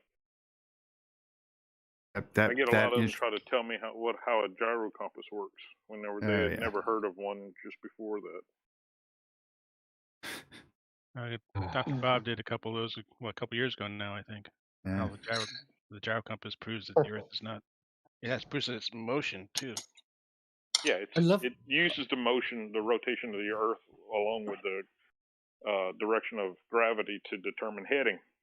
It'll line up parallel to the rotation of the Earth. You know about that laser gyroscope, I also heard that it's also very sensitive enough that it can detect the motion of the Earth revolving around the sun. Absolutely, it can. Is it about a degree a day? 15 degrees per hour with the rotation of the Earth, and I think it's a degree per day. Well, it will be, won't it? Because it's Right, roughly yeah. 365 days a year, so it'll be just under a degree a day. Yeah. Dull. So, you know what's interesting about that is when all this came down with Bob Nodell and FE Core and their gyroscopes, someone from within their group released a whole bunch of email transcripts and Skype transcripts among them. And it was amazing because, he talked about how he gets his 15-degree drift and stuff. But when they first started using that fire up the gyroscope, they were getting a drift in 3 dimensions, in an X, Y, and Z axis. And they couldn't figure out what it meant, not realizing that they had to take into account what latitude they were at and and do a little spherical calculations because it only outputs what it outputs.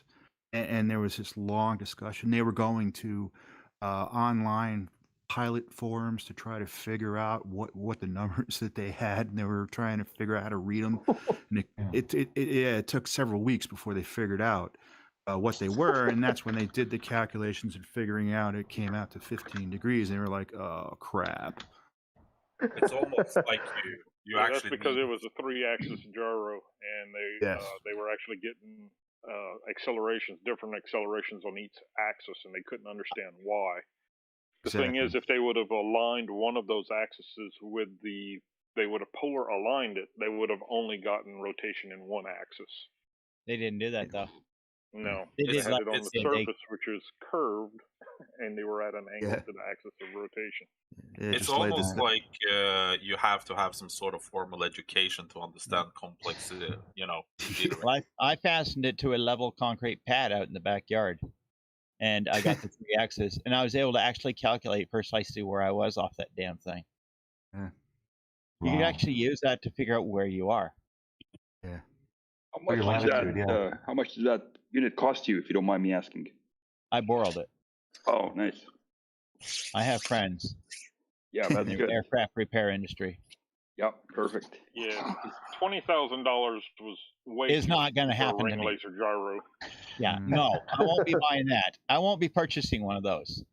The funny thing, What they The actually funny- used was a fiber optic gyro, not a ring laser gyro. Yeah. the funny thing about it is, I'll bet every one of them thinks that every aircraft on the face of the Earth now has a ring laser gyroscope in it, to include a Cessna 150. No, folks, that's lucky if it's got a mechanical gyroscope. Well, Well, I think the other, Mr. Rob Barton's in the chat said, no, a ring laser will not measure the rotation around the sun. It does not? Well, that's what Rob Barton says. I don't know Rob Barton. you know But what I my, find understa- interesting? my understanding it is a ring laser gyroscope is sensitive enough to measure that drift, if you like, of just under a degree a day. I have not tried to measure it with any of the ones I've fooled with, but the fiber optic gyros can potentially be more accurate than the ring laser, because they're scalable. You could actually put bigger coils of fiber optics in there. Well, what I was And they using can- was they definitely can fiber optic. Yeah, the fiber optics are a lot more common, and they're a lot cheaper, and they're you could get those for $20,000. Yeah, what I was using was a fiber. Definitely was Yeah. a fiber. and they're usually bigger. Yep, it was and huge. Yeah. heavier. But that But I didn't think- matter for what I was using it for. The cool thing is they don't make noise. The ring lasers are noisy as hell. So mine definitely was fiber then, because it was basically silent. The other thing is how much money they spent on that, and then subsequently they went out and spent on that whole laser test thing, the custom culminated laser they paid for. They spent like 25 or 30,000 euros for a leveling system for that laser, and they all traveled to all those locations to use the laser, which blew up on their first try. And with all they literally spent hundreds of thousands of dollars. I mean, you could take an excursion to the South Pole for a tenth of what they paid to do all those failed experiments. Do something more practical. Take a cruise to the South Pole or cruise to Antarctica for like $2,500. It's ridiculous the amount of money they're spending on all that shit when they could do. I mean, we have grade school kids who are sending up for $1,000 kit for high altitude weather balloons and their little camera and sensors. Imagine the sophisticated device they could build for that for $100,000. Holy crap! Well, the one thing the it does problem- show. Oh, sorry. Sorry about that. The problem that they have is that they get good kit, but they don't accept the evidence that kit gives them. Exactly. And that is a major problem that they have. I don't know if you guys have been following the Chinese space station lately. Has anybody seen the videos from that, especially the lectures for the school children? Not much of it, but I've seen a little. No. Cool. All right. Well, next Tuesday, we're going to highlight the Chinese space station. Now, let's make sure that we are under no misconceptions here. The Chinese Space Agency is not NASA. They do not cooperate with NASA because we don't cooperate with them because they're run by the military. The Chinese are a hostile foreign power to the United States. And if they were screwing anything up with this, trust me, we would gladly say something about it. But that said, they are doing a series of experiments and lectures for school children in China right now. And the stuff is utterly fascinating. How do you turn around in space if you don't have a hold of something? Yeah, well, you use gyroscopic precession for it. You spin your arm. Yep. And, the kids reason through this, and they conduct the experiments on Earth, and then they conduct the exact same experiment in space and demonstrate the differences. It's just really good stuff. And it's something that I'm going to highlight next week. But that was my little interjection here. Also, one of my Nice. you start denying the moon landing, does you go? That makes sense. The Soviets would have let us get away with it. Yeah, exactly. Yeah. Hey, what you said just makes sense. If you take your arm, reach out behind you, and then swing your arm past in front of yourself, and then put your arm back down, that will turn you. All you have to do is literally swing your arm in big circles to your side. Yeah. And you will rotate away from the side that you're swinging it. Yeah. It also depends on which way you swing your arm, because you could rotate towards it or you could rotate away from it, depending on the way you swing your arm. It's the principle of a gyro compass. Yeah. You could test It's also It's also the What? principle of a falling cat. If you hold a cat upside down above a sofa, it will spin its tail to turn so it lands feet down. Yep. I've got two cats. I've got a big cat and I've got a little cat, and I have a camera. Mr. Sensible, you have given me ideas. Yeah. Make sure your bed is soft, okay? Make sure your bed's soft in case your cat doesn't have enough brains to flip over. Some of them will land upside down. I do have a 2-story house as well. It's going to get better. Okay, you want even softer, but you want even softer mattress then. There are actually I some. don't think the cat's going to be too pleased with you if you try it. He might be quite upset. They do use their tail, but they use more than that. They'll twist their back as well. But of course, Bob, if you're going to do that, you could go one step further and strap a piece of buttered toast on its back, because the toast will always want to land butter side down, and so the cat will end up spinning in place, and you've discovered perpetual motion there. Perpetual motion, yeah. That actually sounds like a really good variation on the experiment. I could duct tape it. I could duct tape one butter side up, and then I'll pull the duct tape off, and then I'll put another one duct taped on, butter side down, and then I'll put one on that has butter side up, and another one butter side down, and then I'll put a fourth one that's buttered on both sides. Experiments have shown For some that reason, the there's buttered two side turns. just is the one that tends to stick to the floor and not bounce. Of course, if you've got two cats, if they were, I think they probably need to be the same sort of size cat though, Bob, because again, if you strap the two of those back to back, what would happen then? Hey, it's really, really, really good test to find out if somebody's a flat earther or not. Tell them that all they got to do is say the Earth is round, and you'll give them and truly admit it publicly that the Earth is round, and you'll give them $100,000 and guarantee they'll say no. Well, when you put that $100,000 in escrow with my attorney, we'll do it, man. Huh? Hell, if you put $100,000 in escrow account for me, I would then admit the Earth is flat. I'll say the Earth is flat. Yeah, I'll be flat Earth Bob. I want to be a flat Earth. They're talking about saying that flat Earth. No. I'm talking the reverse. Like say Quantum Eraser. Tell him all he has to do is fully admit that he was bullshitting and that the Earth is in fact a globe, and all he said is wrong. No, don't back out now, Glass. Come on, put your money where your mouth is. I said a flat earther, not a globe earther. Come on. They were talking about sending a look, flat earther. They were talking about sending a flat Glass. earther to space, and I was going to really become a flat earther then, just so I could. Just go to space. Yeah. Well, here's the problem, Glass. I have challenged people on the internet to do things for money, and they did them, and I paid them. Right, Mr. Sensible? I'm sure you would, Bob. But which things were you? Oh, yes, me. Yes, you did. You Yes, did indeed. you. Yeah, definitely. Yeah. For those who don't know, I spent $1,000 on an object without telling Mrs. Sensible, and Bob challenged me to actually video myself telling her what I spent the money on. And what made it worse is half a dozen other people also chipped in and pledged money if I would video it.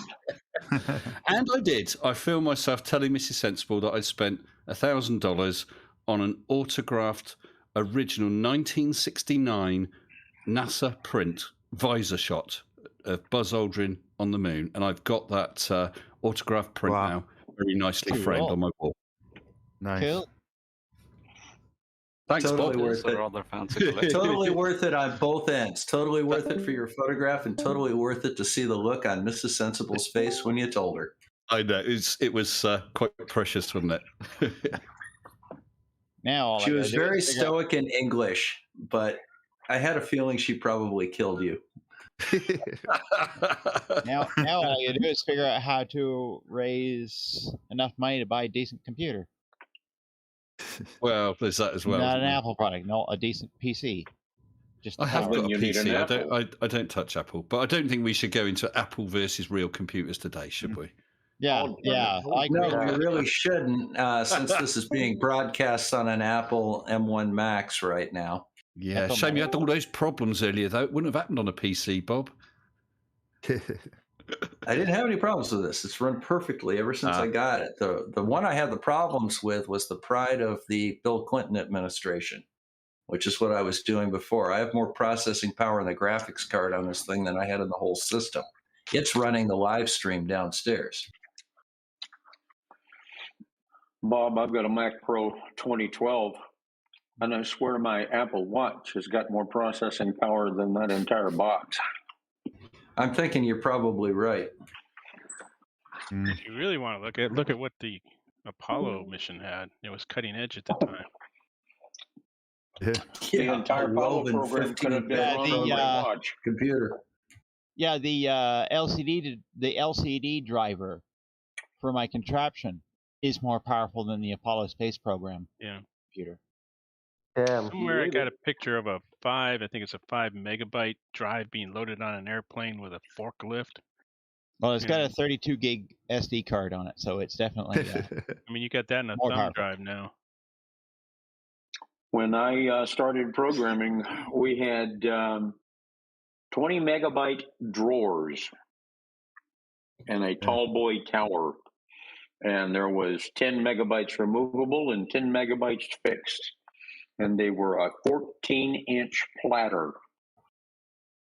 And when that thing spun up, it was a gyroscope. You did not move that cabinet while that disk was running. You couldn't. It would damage it. Yeah. And then walked you in wouldn't one say morning- head crash. I walked in one morning and I heard this high-pitched scream when I started turning computers off until that scream went away.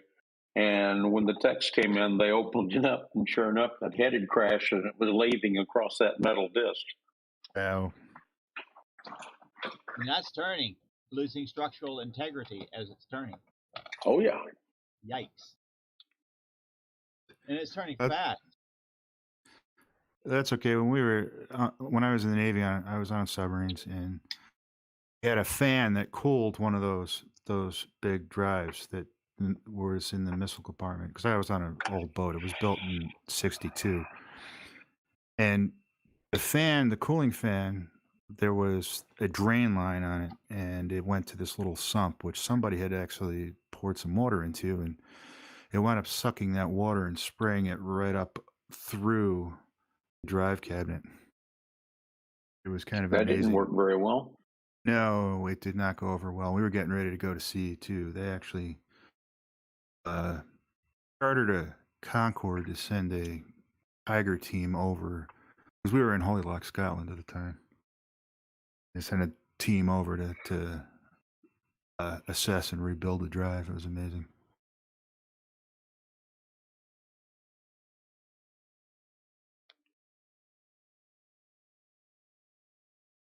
Old boat.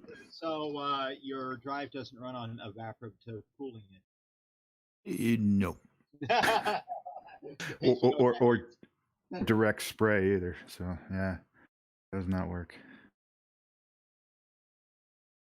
It was a stack of big platters too in that drive. It was kind of amazing. 3 or 4 Well, this is feet high. unfortunate.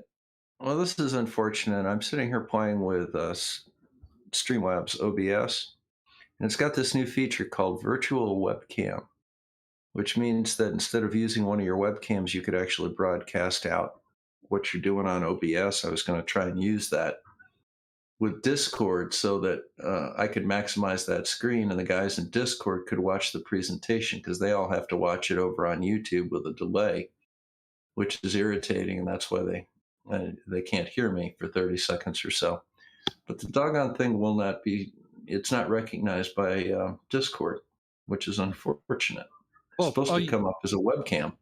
Yeah, it does, Bob. I use that every time when I'm streaming so people can watch the stream while they're talking to me and hear me over the earphones. The only thing is, if you play a video on it, the sound doesn't come through. It'll broadcast the image, not the sound. That's unfortunate, because it's not even picking up picking it up as a webcam. Hey, you might need to reload. Well, maybe, but it's been turned on and off a couple of times. You mean like this? Apparently, if it's working for you, it's just not working for me. I'll probably play with it for a while. I know what I'll do is I'll uninstall it. I'm doing that on Linux. I'm doing that on Linux. Yeah, but I'm gonna OS has a hard time with it. All right. It might be. So I'm going to stop it. You might have to put a patch on to get it to run right. Well, I'm going to stop it, and I'm going to uninstall it, and then I'm going to install it again. See if that works. Look around for an Apple OS patch. I think that might be a problem. Yeah, let's go see what we have here. Yeah, you're right. Discord is Chrome, and I think OBS likes Chrome as well. There's mine. Mine's running right now, Bob. I just so you've gone onto virtual webcam and just start virtual webcam, I presume. Yeah. Yeah. Well, as you can see, it's working. I mean, I've got my green screen switched on, which is why the image looks a bit funny. Yeah, but it's definitely working for you guys. That must be a PC thing too, because I run Chrome. I mean, that's not an issue. I'm running Firefox. I'm running Firefox through a Linux setup. But I don't think that comes into it, because you know, I've got Streamlabs running and I've got Discord running. I happen to have a browser, but I don't need that browser. Yeah. In fact, I'll close the browser right now, and there I go. I'm still running fine. Yeah. Well, in any event. Yep. Yeah, but in any event, it sounds like it's probably just a software issue on my end. It probably, I may have to just reinstall Streamlabs.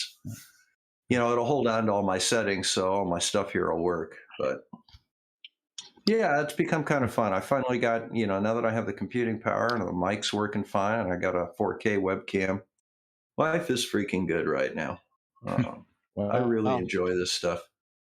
So I should until there's something else out there you want.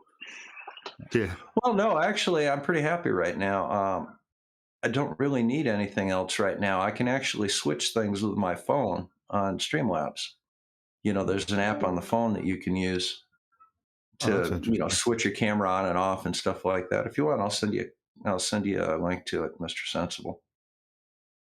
But it works on iPhones, and I think they probably have a version for Android as well. I'm sure they have. I keep thinking about getting one of those Stream Decks at some point. I had one for a while, and it was inconvenient. The problem that you run into is you have the exact same problem that you have. I burned that out along with my 27-inch computer and all my LED lights. But the problem that you run into with it is unless you are LEDs in your computer? No, my studio lights. The Yeah, problem you're is talking about unless the you have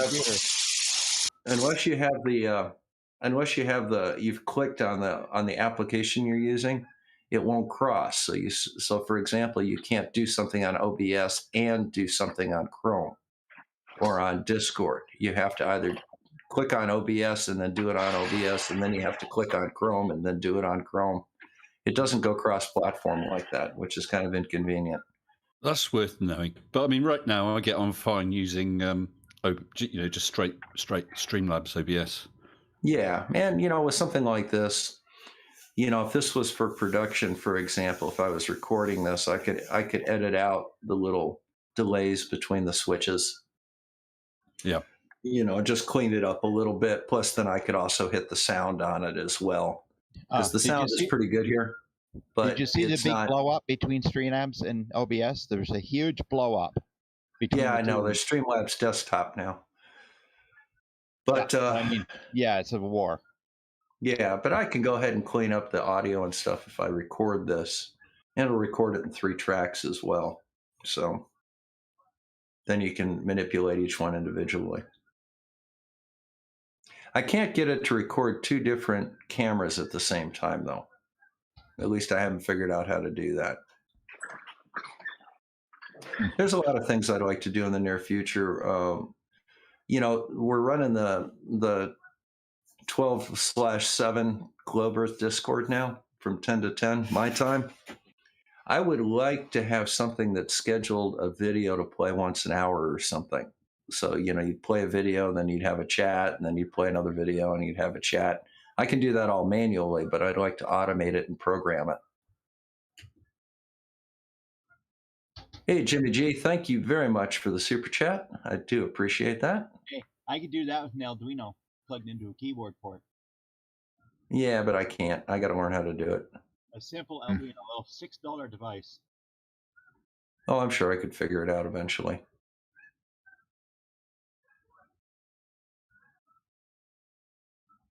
Mr. Sensible, I just to let you know, I did do a video last week on those tow tanks.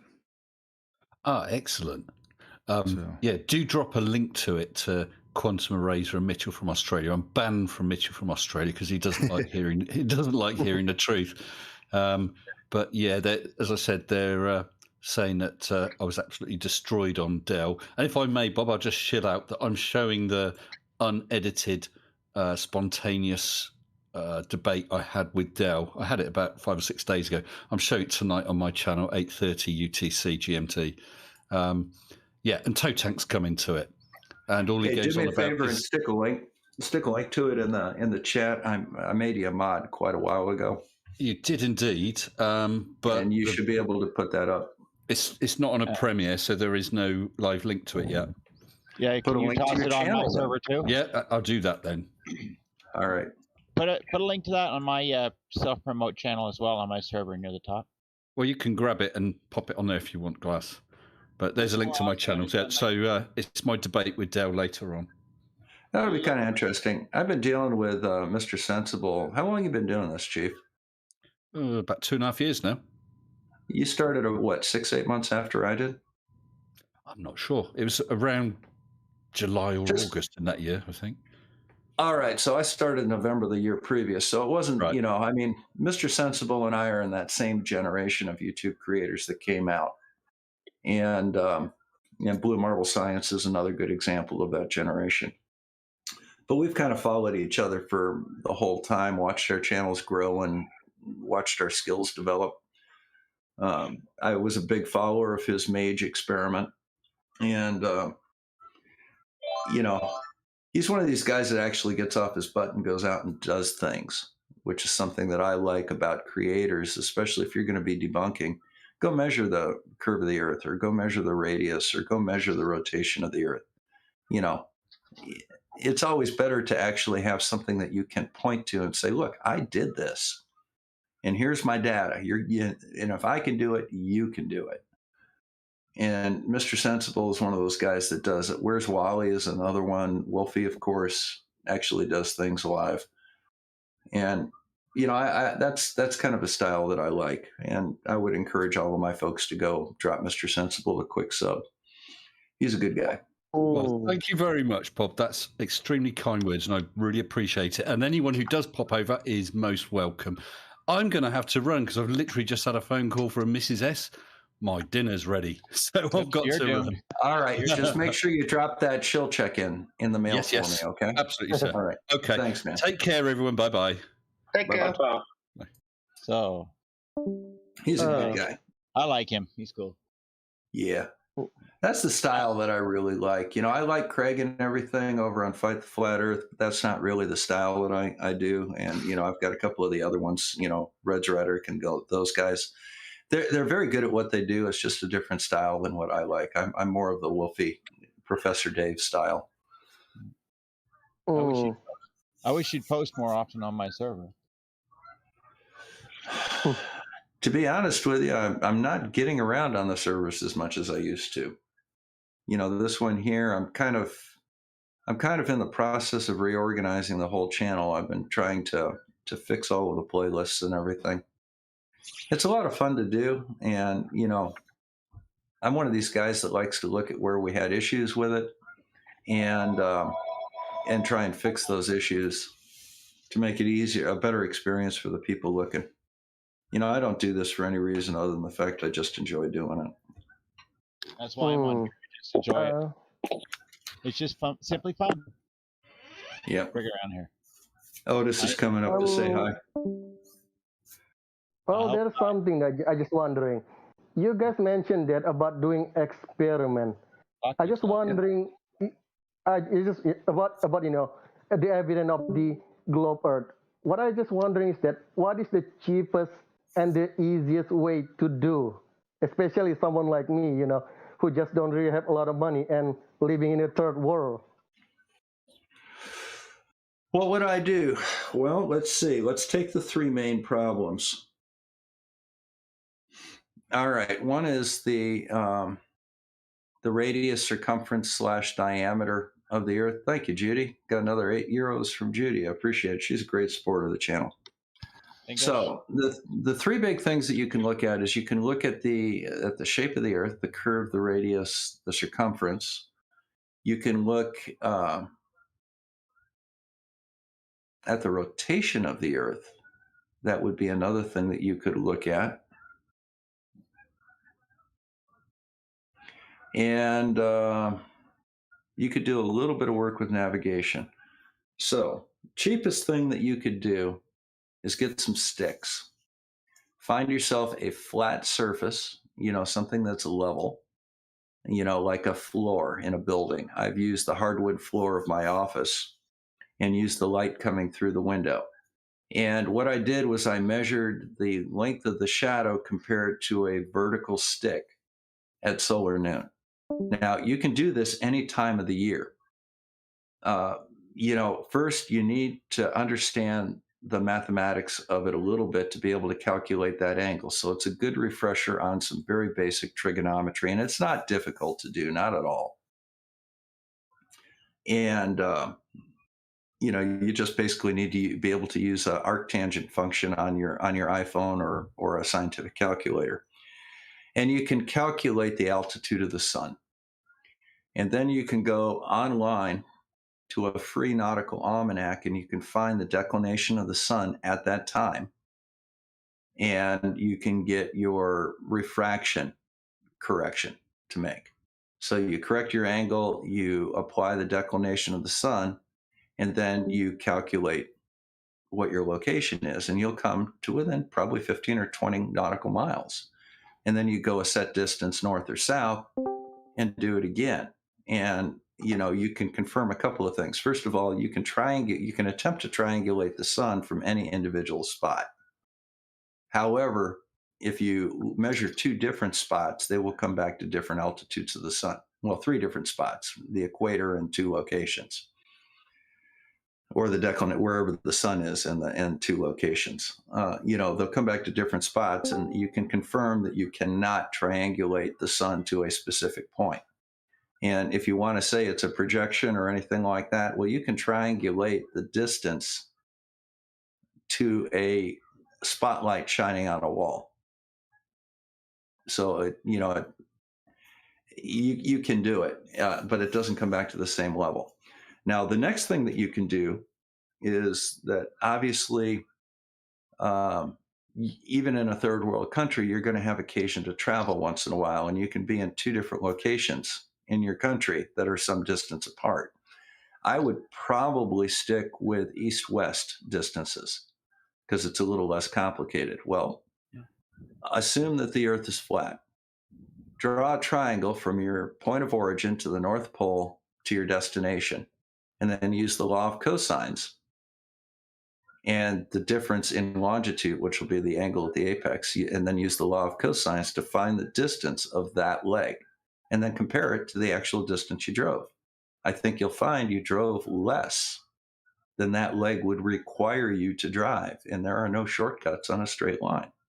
And then compare it to the Haverson formula. Again, free to do. You just have to have a pencil and a piece of paper and the ability to look up a sign.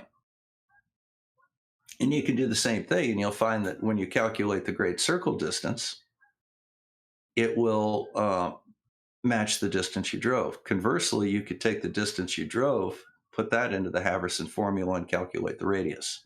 And you'll find it's very close to the actual radius, the accepted radius of the Earth. So those are relatively cheap to do. For $250, you can get a really nice sextant. For $50, you can get a crappy sextant, a Davis Mark I, but works. For about $12 or $15, you can buy a TI 30XA camera or calculator, which will help you do all that math. It's got all the features you need. The TI 30XA. Yep. Cheap and fucking awesome. I'm actually working on 3D printing a sextant right now. How much would it cost you to build a sextant? $10. $10. No, I mean, if you're going to 3D print a functional sextant, how much materials do you think you'd have into it? A few dollars. Probably less than, if I were to add it all together, probably less than one standard roll of filament. So yeah, that's like $20, $25 at the most. I mean, it would probably even be that much because it's in a bunch. But the tough part is the scale. Getting that 3D printing something like that is kind of. I have an Ender 3 Pro. I don't have like anything really fancy. So getting the resolution, the detail to be able to print that part. But there's ways around that. All right. Well, I'll tell you what. Well, can you print the index arch? Oh yeah. And then get a pre-printed piece of paper that you can glue on it once you've calibrated it. Yeah, that's the plan. There's actually a couple of different ways that I'm going to try doing it, but yeah, that's one of them. That's exactly what I'm going to do. Mike, if you would do me a favor, if you get that perfected, I'll buy 10 of them from you, and I'm going to give them out. No, seriously, I'll buy 10 of them from you, and Okay. I will give them out as prizes to viewers that are interested in, people that can't get a sextant, for example, That's but really want to learn about it. Fine. I can send you one. Here you go. With my compliments. All the STLs, by the way, are online. I didn't create any of these. I downloaded them. So Yeah, but I don't have a 3D printer. My son's getting one, and I'll probably put him on it too. Once you perfect your thing, I'll have him go ahead and use your values, and then print and see what he can do with it. That'll be a nice project for him. Absolutely. I'll buy 10 of them from you. Yeah. I'll get with you on DM you about how it's going and what I've already got done. Yeah, it's pretty cool. Pretty cool project. I mean, when I was in the Navy, I was on a submarine, but we did have 2 sextants, and we actually took a training class. You were a naval officer. Of course, you had a sextant and knew how to use it. That's kind of what you guys do. I was enlisted, but it's kind of hard to use a sextant on a submarine. When it's submerged, yes, but they come up to the surface once in a while, and that's what they got that big conning thingy sticking out of the water for them. They have the two guys up on top of it, you know? Yeah, it's an emergency thing. If all else fails and you have no power, no nothing, you can use. Look, the Russians whack our GPS satellites. They can't whack the sun, and they can't whack our ability to use the sextant. Yeah, you know. Yep. And GPS too. That's. I mean, submarines. Like when I was on, it was in the mid '80s, and we would come up to periscope depth. So we're submerged. We're 1,500 miles from the closest landmass, and yet still able to get a GPS signal before all of probably 20 years before the first smartphone at the time. So, you know. Yeah. And the amazing thing is you didn't have to have much of your boat out of the water. No. Just actually none of the boat would have out of the water except maybe the periscope at the time. Yeah, it's probably sitting on top of the periscope. That's where I'd put it. It's when I bring that up, because flat earthers are always whining about GPS. Oh, it's cell phones. It's like, no, it's not. Well, Charlie, it's the balloon. Yeah, Charlie, who designs and works on telescopes, and actually worked on some of the telescopes down at the South Pole, put a very interesting comment in, and that is that most subs can take a sun and star sighting through the periscope. Are you familiar with that? Yeah. It's difficult. Well, it's difficult. It's probably similar to what they did on the Apollo. Yeah. Today it's a little easier too, because they're actually like high definition. They're called photonics masts. They're no longer optically connected to control. They're all high definition video CCD systems. No longer the shaft, the periscope itself doesn't actually penetrate the hull anymore. You don't see it go up and down. It's just a screen these days. And they're you can use it for that these days. Yeah, especially because they're very, very accurate and very high resolution. No, they just need to know how to make it invisible and wake free, and then there you go. Well, the interesting thing is there's a high-tech controller that was designed for these masts, and they're expensive, and there's a high learning curve. And somebody on one of the Virginia class boats figured out how to program their Xbox controller, be able to use it with the mast. And why is that really reassuring to me? It's a lot cheaper way to do it. It's kind of amazing how some of that stuff works. People are always trying to figure out easier ways of doing things. Charlie, those sextants you get for $40 on eBay are generally, especially the ones that look like they're made out of brass and they look old and stuff. Those are displays for the wall, for your nautical themed cottage on the lake. Yeah. The problem that you run into with a sextant is a pretty simple thing. It's got a scale, a telescope, and a couple of mirrors. I mean, there's not much to it. The devil's in the detail with the precision of the alignment of the mirrors, but most of them are adjustable, and that's up to you. It then becomes an issue of whether or not they stay in alignment. The problem that you run into, and Sean Hawkins ran into this problem too, is on the cheap ones, they may look really nice, but the shades that protect your vision are the important things. And if that shade doesn't completely protect your vision and completely screen the sun, you can go blind. The other thing is sometimes the mirrors simply are so cocked up that you can't even get them in proper alignment. That's the problem that Sean had. And he ended up having to send that sextant back. And then he, of course, bought the sextant I had recommended for him in the first place. Now, there are three models of the Davis sextant. There's the Mark I, the Mark 15, and the Mark 25. I have the Mark 25, and that has a mirror on it that is semi-frosted, which means it's translucent. You can look through the horizontal mirror. It's not a split silvering. It's semi-silvered, the whole thing. The Mark 15 has got a split mirror on it, and that's what Wolfie has, and that's what you saw his daughter Emma playing with, or actually, yeah, I mean, she was looking through the sextant on one of his recent videos. She's like 4. And then there's a Mark I, which is a bare bones. All right, this thing will work. It's ugly, but you know, it works. And yeah, right there, Otis. Here comes the hairball. I think he's about ready to give birth to a hairball. But we'll let that charming sound continue for a while. I have to live through it. Now it's your turn. But you all right there, buddy? Otis literally comes up here, pushes the door open just to come up and hang out and sit with me. Little Missy likes to come in here and hide, but Otis likes to hang out with me. He's a good cat. Yeah, they do use a shade. That's the multicolored glass. You'll generally see 3 or 4 over the horizon mirror and 3 or 4 over the index mirror. And those are designed, you start them off with all of the shades down. And then if it's a cloudy day or something, you can kind of flip the shades up and down one at a time to see what gives you the best contrast and what you identify the sun the best.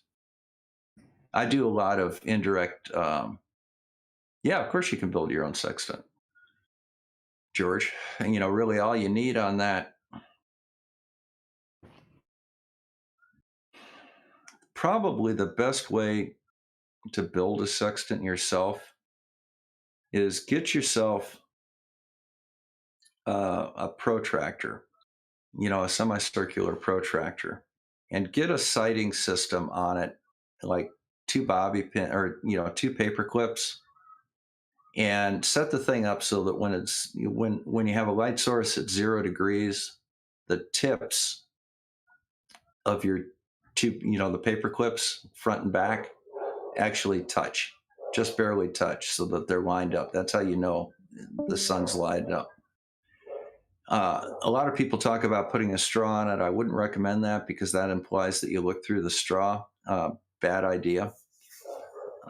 You can take that thing and hold it with the sun to your back and adjust it so that the straw just is a single circle rather than, you know, an oval.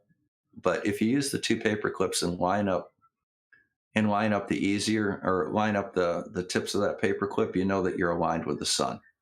And then all you have to do is go to the middle of the sextant, tape a string, loop the string over so that it's right at the center point of that protractor, and hang a fishing weight from it. And then you can read the angle off on that. Now you'll probably, even with something like that, you'll probably get within 20 or 30 nautical miles of where you live, you know, where you take the thing. Now, the Astrolabs, I actually have a paper Astrolab right here, which I printed, but I'm not really happy with it. I decided that I do want to do some videos on the Astrolab and all of the functions of the Astrolab, and there's literally hundreds of things that you can do with an Astrolab, from find the time of day to the direction of Mecca to, you know, the elevation or the altitude of a star. But a good precision Astrolab that's good for all latitudes is going to run you about $400. It's 8 inches in diameter, made out of metal. When I do my Astrolab videos, I'll post a link to where I got mine. But I've been looking at it for the last couple of months, just kind of waiting for those super chats and PayPals and Patreons to come rolling in. So a planar one or a spherical Astrolab? A planar. Okay. It's just a disc. You know, it's the one that you have the little ring, you hang it from your thumb, and establish your vertical. By the way, where's your bendy adjacent with that? Oh, wait a minute. There isn't one on an Astrolab because you measure it from the vertical. God, it amazes me sometimes the amount of crap they come up with to try and deny reality, isn't it? Oh yeah. Bendy adjacents. How much of an error do you think there is? When you look at the dip correction for, say, 10 feet, you know, 10 feet off the surface, how much dip correction is there? I mean, we're talking a matter of a couple of minutes tops. Yeah. What difference is that going to make on your location on the Earth? Well, 1 minute is 1 nautical mile. Right. I have a pocket sundial. Lone Tech, and it works very nicely. I've got some interesting things, interesting navigation tools, and I'll be doing videos on them in the future. That's something that I do a lot of on Research Flat Moon.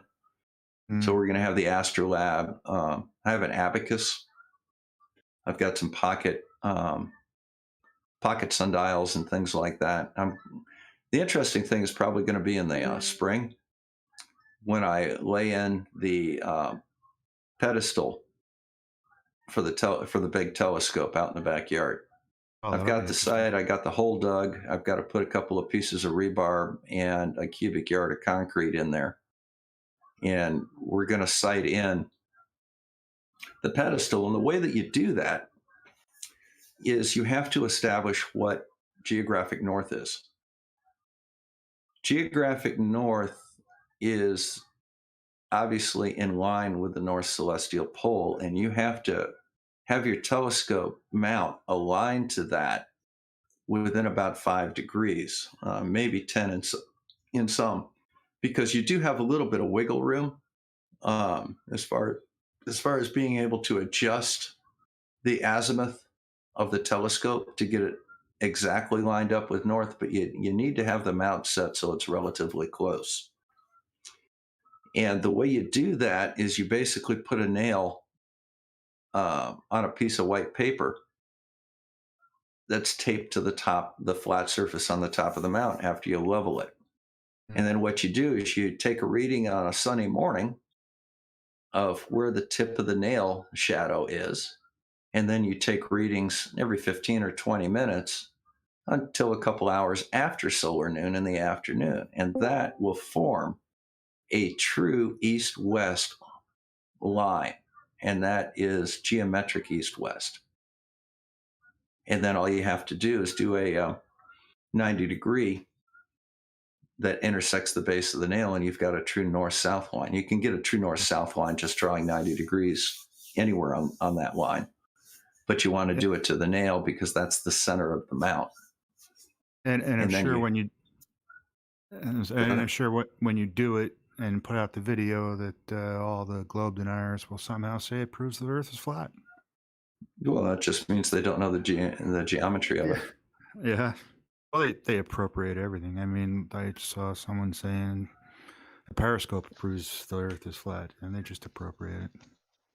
Well, they don't understand what's going on with the periscope. They don't understand the fact that level is a certain elevation above the surface of the Earth. It has nothing to do with whether the Earth is curved or flat.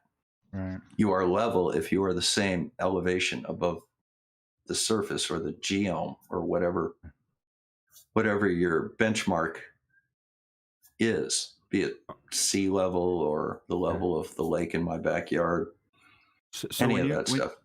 mount the telescope, is it going to be in an enclosure or? Well, sort of, yes. I'm probably going to build something in plywood around it just to protect it from the elements. It's covered, but, the last thing I want is wasps making nests in it. And, you have to protect it somewhat from moisture, given the fact it's on a lake. So you got to do a little something to try and protect it. They're pretty rugged. Yeah. Interesting. Well, Charlie says 5 degrees. Yes. I have a swing of about 5 degrees either way on the adjustments, on the azimuth adjustment on my telescope.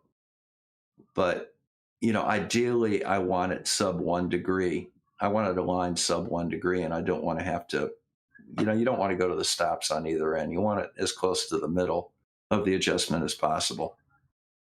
I would say probably it's a total arc of about 5 degrees it can change. So it's about 2.5 degrees each way.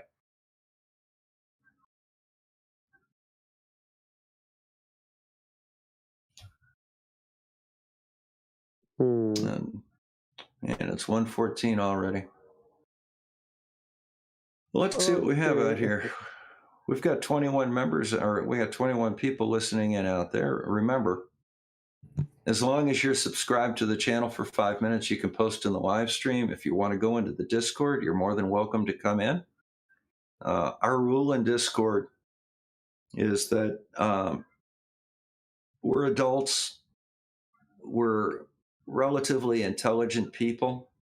We have good conversations, and we talk and let others talk. We talk and we listen. That's probably the best way of doing it. I've got plenty of moderators in here that have pretty decent powers in this chat. The rule that we have on moderators is if the moderator is involved in a debate with somebody, another moderator has to handle moderation for that debate. They can't, if you're involved in the debate, you don't get to mute the person you're debating. And that's a little different than a lot of these other places. But this is a great place to just kind of hang out, meet people from all over the world that really do interesting things. We've got submariners here. We got people that actually design and build telescopes. We've got people that have traveled throughout the world. We've got engineers. I mean, we've got a couple of engineers in here. But, we've got a lot of talent in here. Take advantage of it. If you're a flat earther, you're more than welcome to come in. As long as you're contributing to the conversation and you're not making a pest of yourself and you're listening and talking and then listening for responses, you're welcome to come in here. All right. We don't boot people because we disagree with them. We boot people because they don't listen, or they try and disrupt the stream, or they try and take control of the conversation and move it away from something that we're talking about. Judy, I'm not going to have a retractable cover for the scope. The platform the scope is going to be on is probably going to be big enough to take a small motorized dome.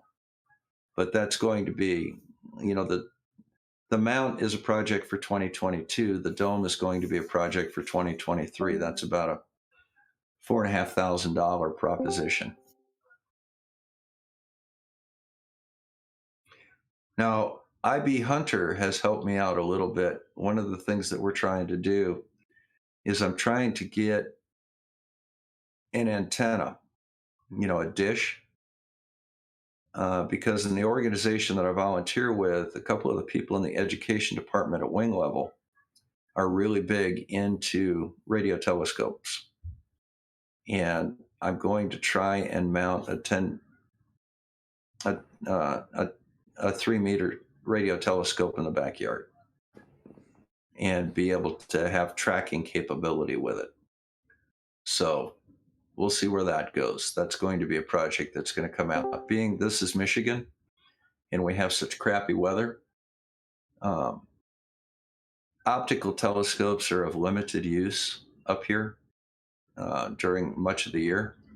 However, a radio telescope works cloudy or not, daytime or nighttime. So it's going to be kind of an interesting thing to do.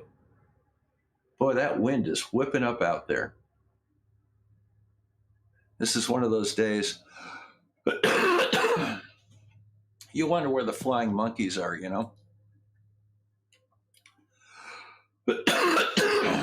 Sorry about that.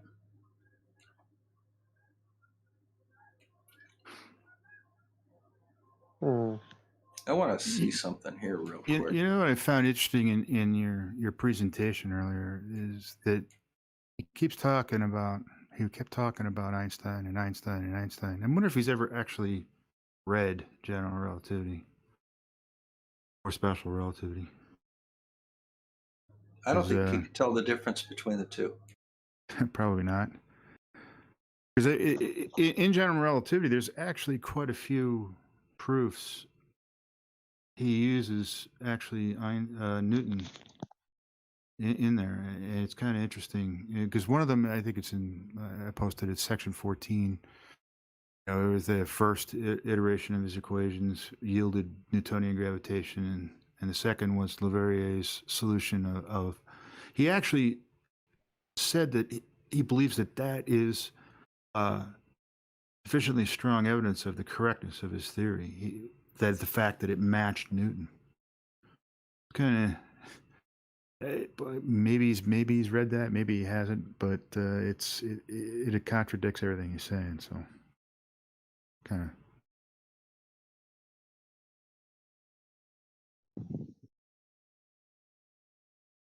of. It's much like he demonstrated to how he doesn't properly read what Newton wrote either. That's true. Oh, come on. You honestly think they read their sources?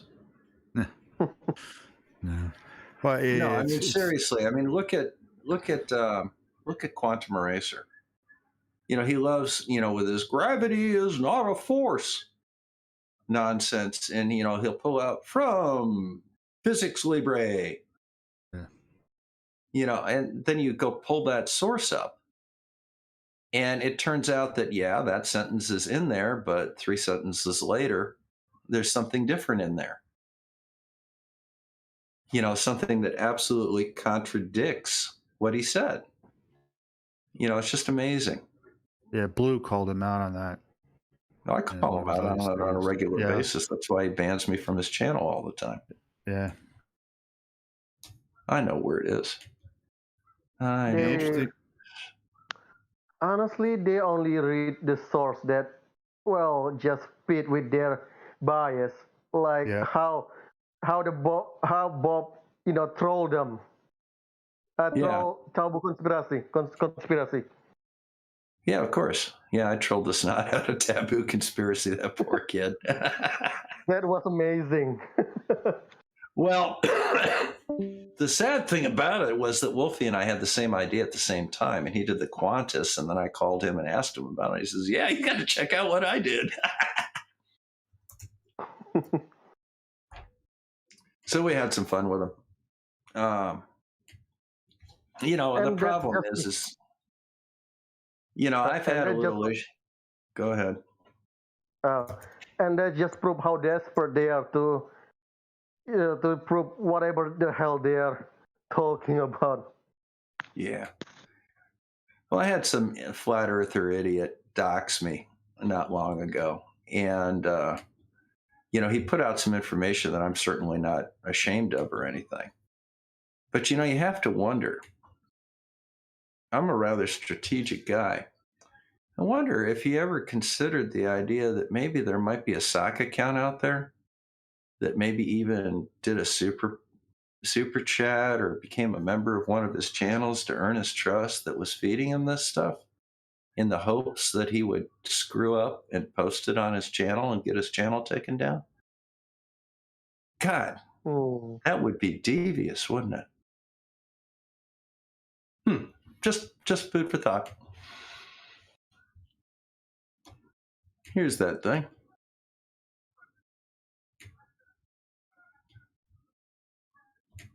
Let me see whether or not this thing here will. Let me see if I can share this. There we go. You guys see that?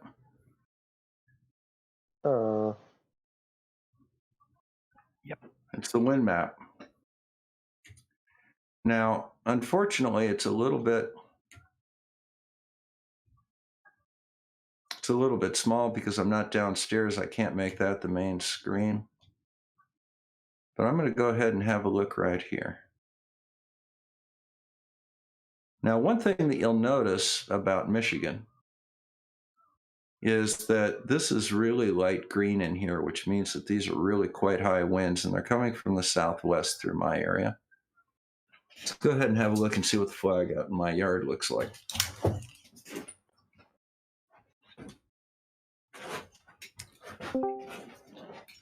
How do you like that? Both flags are fully extended, which means that it's 10 knots, and they are going from the southwest to the northeast.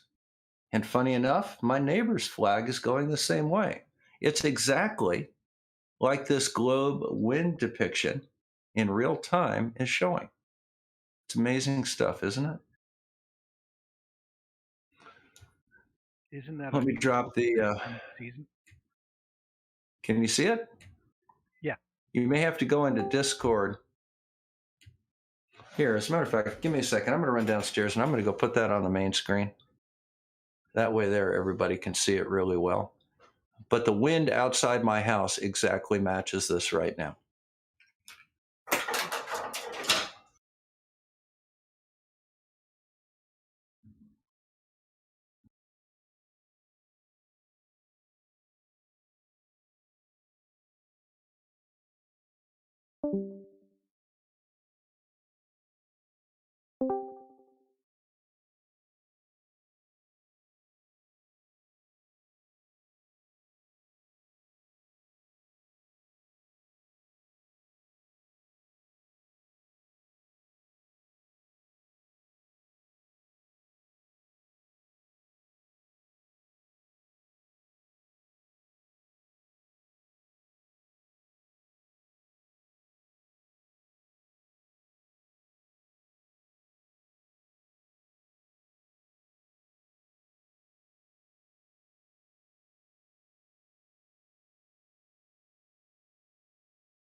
I'm thinking that probably came up. It should be on the YouTube stream like that.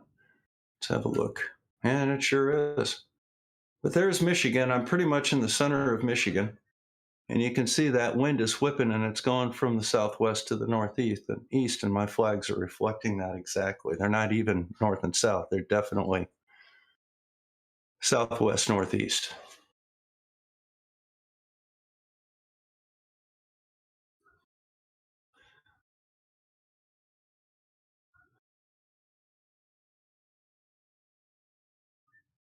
Hey, Eric, I see you're out there.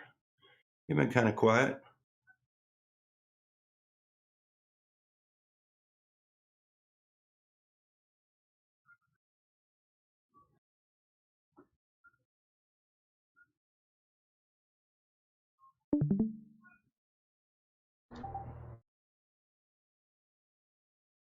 I'll scare you guys all off with my wind map.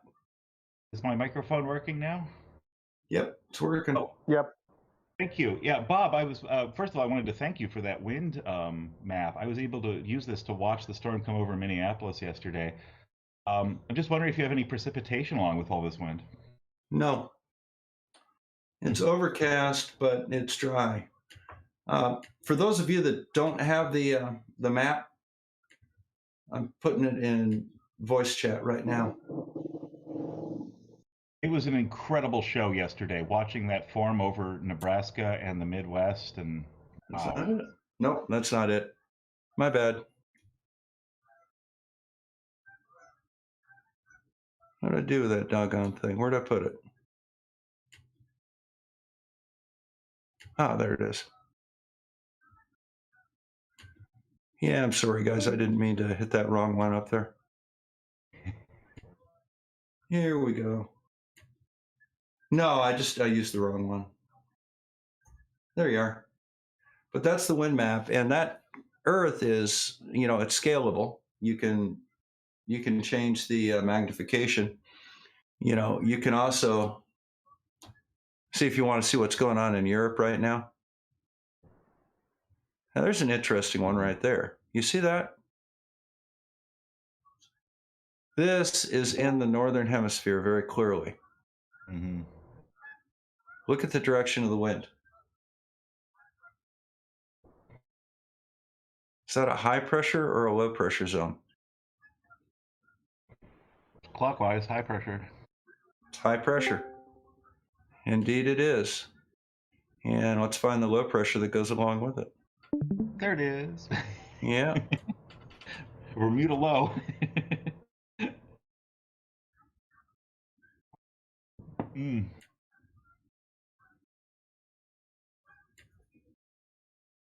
So here's South America right here. Now we got some interesting things right here. Is that high pressure or low pressure? We got little highs there. That's interesting. Those are highs in the southern hemisphere. Over the ocean. Yeah, there's so many highs over the ocean. Oh, wait a minute. I'm sorry. I screwed up. Oh. They're low pressure Low zones. pressure on the, Exactly. Yeah, I know. I screwed up. There are two low pressure zones right there. Southern hemisphere. Jumped all over you. Yeah. That. Am I hearing geese in the background? Yes. You live on a wow. That is a high pressure zone right there. See it? There you go. Right underneath the tip of South Africa. Let's come up here and have a look at Europe real quick. Damn, Africa's big.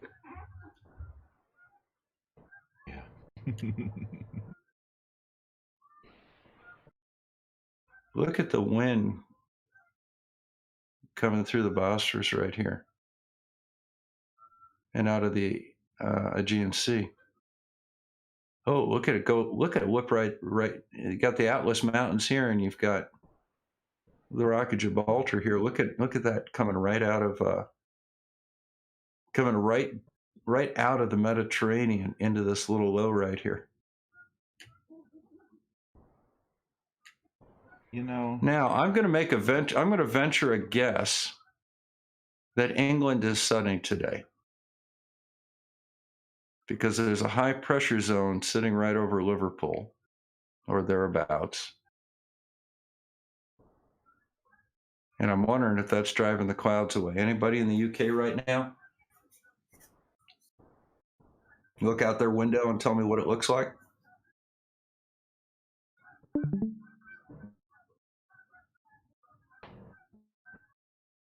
Maybe up in Norway. My God, look at the winds come on shore.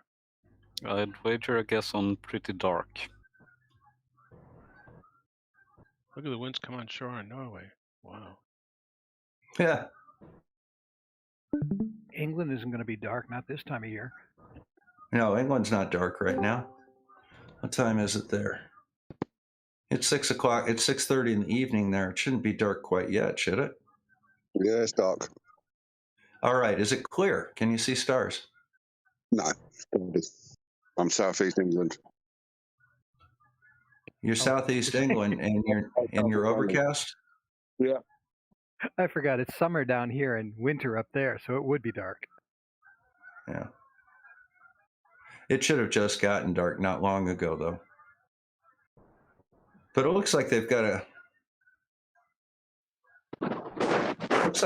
high pressure zone right there. I would think that might have cleared some of the clouds away. Oh, look here. What do we have here?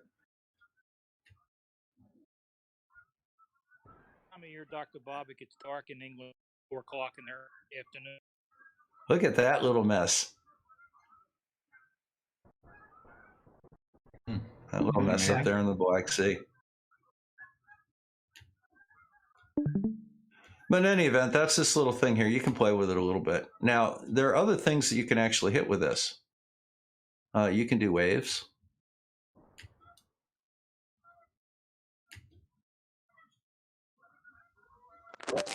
Yeah. What is this sorcery and witchcraft you're showing us, Dr. Bob? Sorcery and witchcraft. This is the wave. These are the waves. CGI. You know, one of the things I did with it, Bob, is since I live in the Bay Area, I was able to zoom in really, really close, and we have our winds shift at different times during the day. Not so much this time of year, but it was this map was incredibly precise down to a very, very local level. I was astonished by that. This right here should be San Francisco Bay. Yeah, and if you zoom in with the winds, you can see it's pretty calm today. But sometimes when the bay heats up, the wind will shift direction very suddenly, and we get wind off of the Pacific. And this thing caught that a few days ago, and it down to a very, very precise within a few miles of where the winds had changed and moved. I don't know where they get their information. It's incredibly accurate. It's magic. Magic and sorcery. Don't they usually get their information, Bob, from the local airport? Yeah, well, what they'll do with that,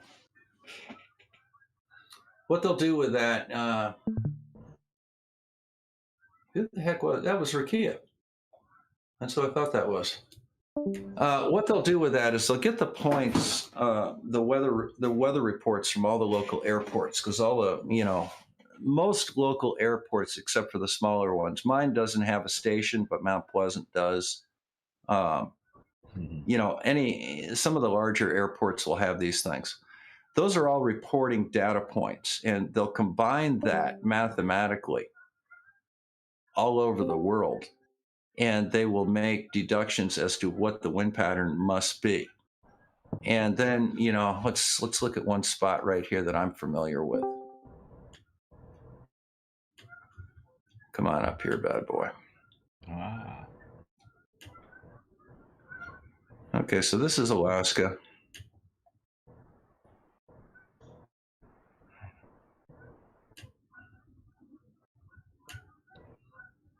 Let's go see where we got it here.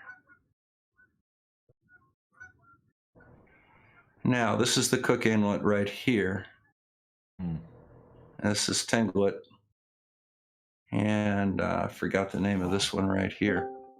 But you can literally watch the interplay of the Anchorage sits in a bowl. And Anchorage sits right up here. And you can literally watch the winds follow a predictable pattern as it comes down from Big Lake into the Anchorage area. So you see they're coming over the mountains right here.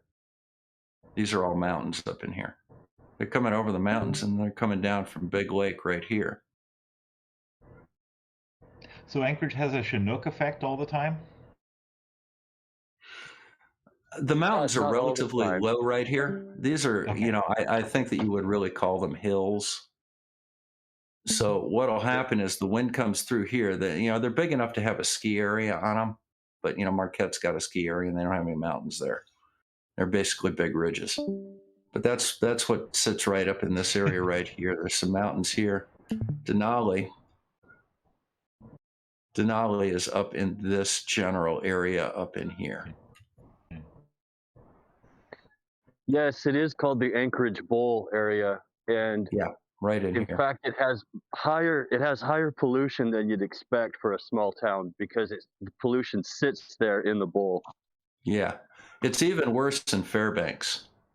You know, Fairbanks is surrounded by hills, and it's literally the lowest area in the area. And that's down on the river, goes right through it. And they get all the jet fuel from the airport up there. They get the heating oil, the exhaust from the heaters, you know, the furnaces, and it all just sits there, and then it freezes. You know, when it's 20 or 30 degrees below zero, and you get something called ice fog. It's the only time I ever drove on instruments. You literally couldn't see your hood ornament, and it was very difficult to see the brake lights of the car ahead of you until you were within about a foot of it. Yeah, and brights don't help. Your brights are worse. Oh yeah. Well, that's always the way it works with fog. But this is that's Anchorage right there. And then Fairbanks is up in this general area. Here's the Tanana. That's the Yukon right there. Tanana River is down in this area right here. So Denali sits about right there. So we used to right about there. So we'd get, you know, hop in the 150 and we'd fly on up here. We do a lot of work at Talkeetna, which is right in this area. Sometimes we would come down to Homer, which is right here. Do you know what you call people that live in Homer? Homers. Homeroids. Right. But yeah, it's a quaint drinking village with a fishing problem. Out here's where you get your razor clams. Out in the Cook Inlet, out in this area in here. This is Soldotna over here. And oh God, what's the big name?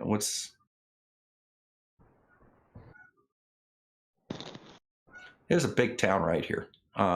Everybody knows about it. I can't think of the name of it. Boomer. And then right here, you see this little.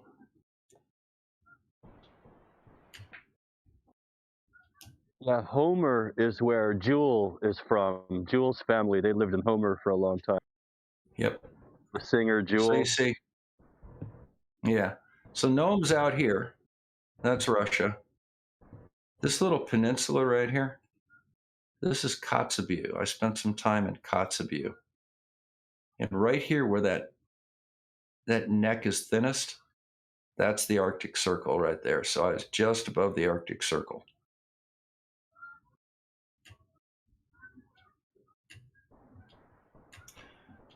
Here's this area down in here. This is Vancouver Island. And this area out in here is Alaska, and this is Juneau and Sitka.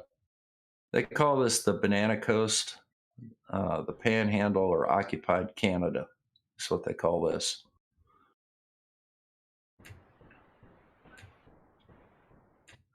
Sorry, Bob. When I get a phone call, it kicks me off, as you know now. But don't Not a they get problem. the local weather from like the local airports, and then they just combine it into a computer program? Well, what they do is they'll take the yeah, you're correct. They do get the weather from the local airports, and they take the barometric pressure, for example, and they integrate that into an overall model with the barometric pressures at all of the other airports, and that's how they develop what these wind patterns are. And the thing about, the thing that we were bringing up is that it's an extremely accurate model. And, like right now, Yeah. you can literally go outside my house and the wind is blowing in this direction from the southwest to the northeast. Yeah, of course, because you probably have several monitors in your area that are just wind chiming it and inputting that data minute to minute. So yeah, it's gotten really accurate. And there's so many inputs now. Weather buoys out on the ocean. You have all Correct. your ships are connected to it now. Oil rigs, your local Yep. airports, big buildings have them on top. Because Yep. they want to monitor all that. Yeah. So of course it's Yeah. going to be accurate. Amazingly accurate. Well, what they do is they use that along with our understanding of how weather patterns work to create this whole world pattern. And that's absolutely accurate. I mean, it's scary accurate how much it is. So I think you're down here. Yeah, the computing power has to be astonishing. Yeah. You're down in the Louisiana area, aren't you, Rakia? Yeah, I'm in Louisiana. Okay, so your wind right now should be coming from the southeast, going towards the southwest. So you're going to be coming on up in this area. Look outside in your yard and see if that's the case. And it looks like it's rather moderate, not really bad. Unless you're out more in the western part of Louisiana, in which case it's coming from the south and it's a little more brisk. Is that what it is? Is that what the flags are showing you? Should be about halfway. Flags should be about half extended and going from the southeast, the southeast, pretty much kind of towards the north now, it looks like. Yeah, it's basically south and north, and it is moderate. But that's my point. I mean, the airport is 3 miles from here, so if they're getting the data from there, of course, whatever model they're plugging it in from that data is going to show it exactly like that. Yeah. Yeah, but they don't have anything right here, though. They also don't have anything right there. That's out in the middle of the ocean. The chance of them having enough data points to give you this, directly is pretty unlikely. But they'll have data points around it that are getting readings that say, if we're getting this reading, this must be what's going on. And then you can test it like we just did. So. Well, maybe I didn't hear something. So where are you saying they're getting the data from? Because you agreed that they're getting it from. So like out in the middle of the ocean, where are they getting their data from? They're getting it from around it. And they're inferring what has to be going on here based on. I got you. It's all part of a big model. I would say they're getting it from weather buoys or things they drop out of airplanes or things that are in the local area, such as ships that have these. Right. They're all detecting the weather and inputting. Well, they may have they may have a few ships out here, but you're not going to have the weather reporting like you have here. And, if this area here is of interest, if this is becoming a significant storm, the military may go out and may take a pressure reading, send down a pressure sensor out here to see what that is, how low the pressure is, and that'll give you an idea of how they can model the rest of this. But it's a mathematical model, and there are hundreds of thousands of data points that go into the model. We never do anything based on one or two measurements. This is hundreds of thousands of measurements. Yeah. It's definitely got a lot more accurate because of all the data points. You know, the more data points you have, the more your model can be accurate. Yeah, absolutely, absolutely. Sure. You know, it's what amazes tell me now, it's not. What Tell me amazes me that's now not is the how case. they get the weather wrong so much now with all the data. Do they? Do they? Well, yeah, they do all the time. Yeah. Well, you know, what are weather reports? Any pilots out there tell me what a weather report is? It's tea leaves with numbers. Yeah. It's guess. We're talking about how accurate it is and then saying it's a guess, but you know, I guess they can do the winds a little bit easier. Well, you know, most science is an educated guess. It's an inference based on our best data model. You know, there are certain things that are pretty good, and there are times that were kind of bad. But you look at the difference in the data that's coming out. When I was a kid, you know, you turn on the TV news and they would give you a pretty decent, maybe a 60% estimate of what the weather's going to be like for the next 2 to 3 days. You know, something I can look at this and I can probably predict weather out 2 or 3 days with this. But now, you know, where they're actually doing the meteorology on it, they can predict it a week to 10 days out, and they're still above that 60%. They're going to be wrong on occasion. You're going to get freak storms that come up. You know, tornadoes, they're not really good at predicting. Boy, that's a windy area up here in the North Pacific, isn't it? And I was looking at I think that's that the Caspian or the Black Sea there? That's the Black Sea and that's the Caspian, isn't it? Good thing I'm not going up against Nathan Oakley. He'd probably pull that right off the top of his head. But in any event, just had a little fun with that. I'll leave it up for a little while. Let me go see what the dogs are barking at. I'll turn it back over to you guys. I just wanted to play around a little bit with that.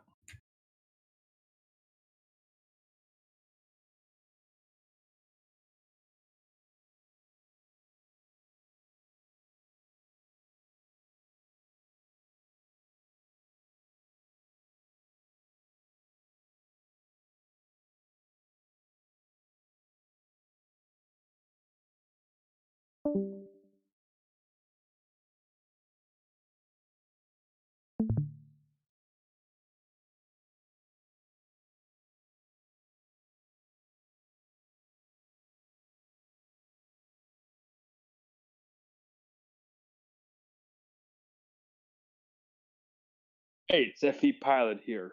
How you guys all doing? I'm doing great. A bit sleepy. What time is it over there? It's 2 a.m. Yeah, I'd say you're a bit sleepy. You're in the backside of your circadian clock, right? Yes.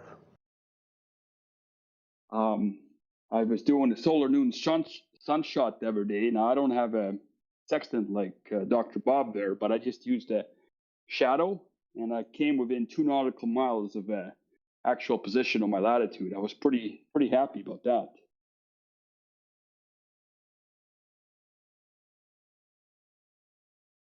I just find it's even with a shadow, it can be pretty accurate. I'm going to try to do a few more just to see if it's a fluke or what, but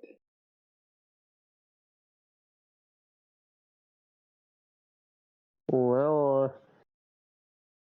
I just hope the best for you. Thank you. Honestly, I don't really have much to say. Well, I'm probably don't. Huh? Have you ever tried a solar noon sunshot? Not yet. To be honest, if I have to, I'm the least experienced people in here. I'm just here just to listen to a lot of conversation of people. Well, it's really straightforward, man. All you need is to figure out when your solar noon is, which I use. You can go to timeanddate.com, or I use an app called Stellarium, which is free for PC or Mac. And then you just punch in your location, or you just auto detect your location, and you just fast forward your time, and you see when the sun passes due south of you, where it's highest in the sky. You just go out at that time and you measure the length of a shadow of a known object. You have to know how tall the object is, and then how long the shadow is. All right, maybe I could try it. Maybe I could try it in the future.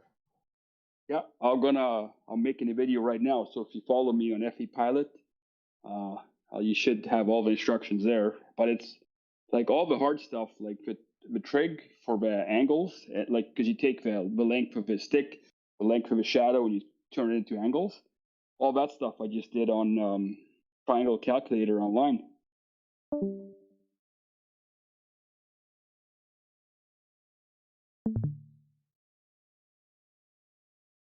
The basis of it is simple. It's for every degree of latitude we travel, the ground tilts 1 degree. So if you go from the equator to 40 degrees north, the ground is tilted 40 degrees.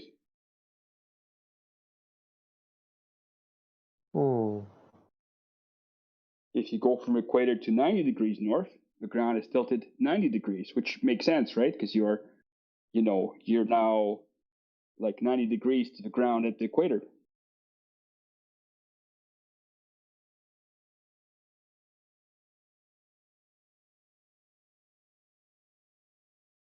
And the second principle is parallel light, or nearly so, but we treat it as parallel, right? Because the light is kind of a constant.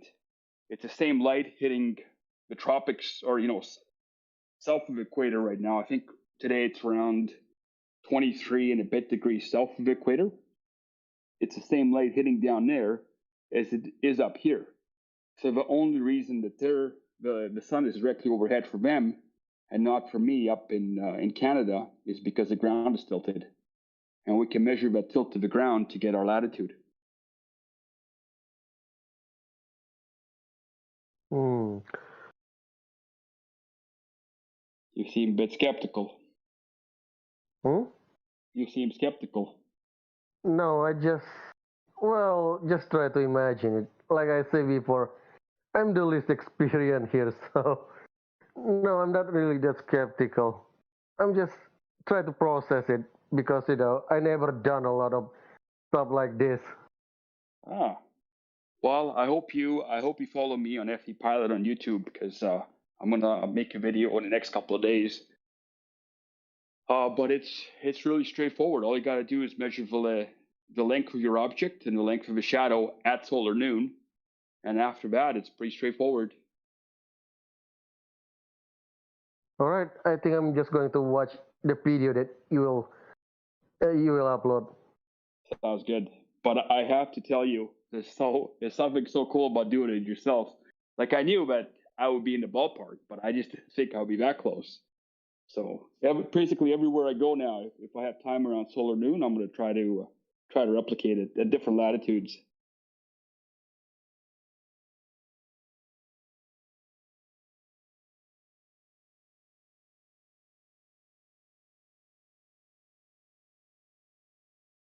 What's your latitude, ballpark, if you don't mind me asking?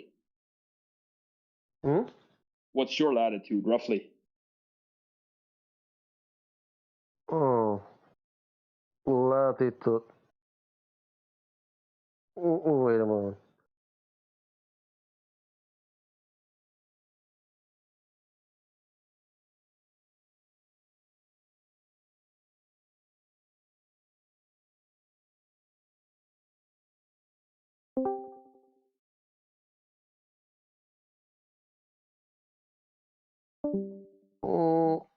I'm not sure, to be honest. Though I live in Indonesia, specifically Sumatra Island. That's freaking awesome. So you are south of equator. Hey, let me look that up.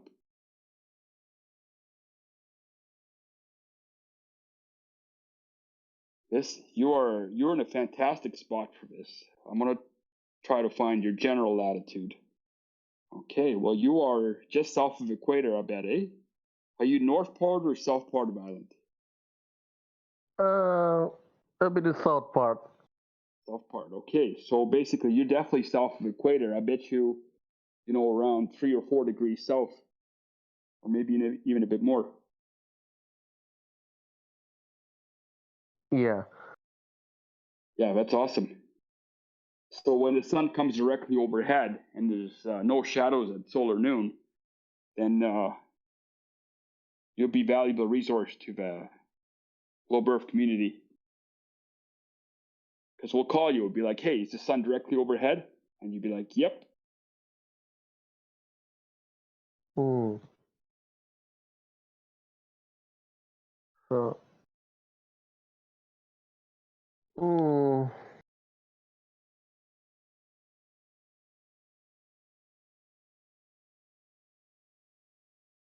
Hmm.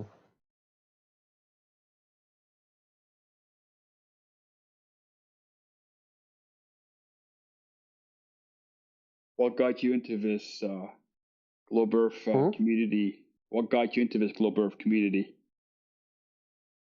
If I have to be, well, the first thing that I brought me from all of this is well, the Professor Dave respond to Globebuster, and then yeah. after that, I watched Simon then and other more video debunking flat Earth. Yep. I don't know.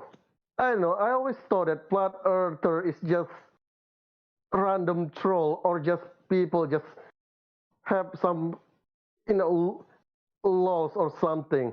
But thinking there is an actual real people that believing it make me a bit question my, make me a bit lose faith in humanity.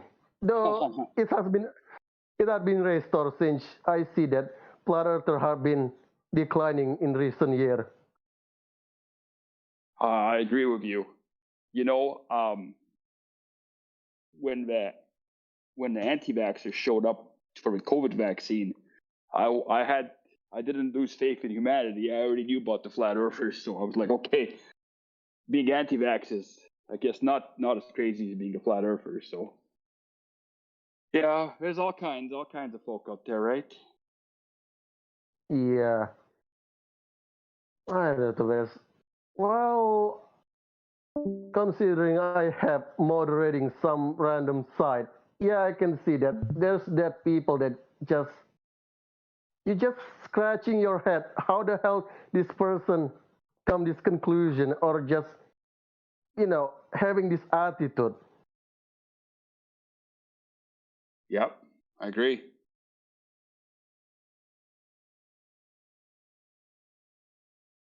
I think some of them are flat for pay, though, right? Like Nathan Oakley being the big one. I mean, he seems pretty smart. He seems pretty switched on.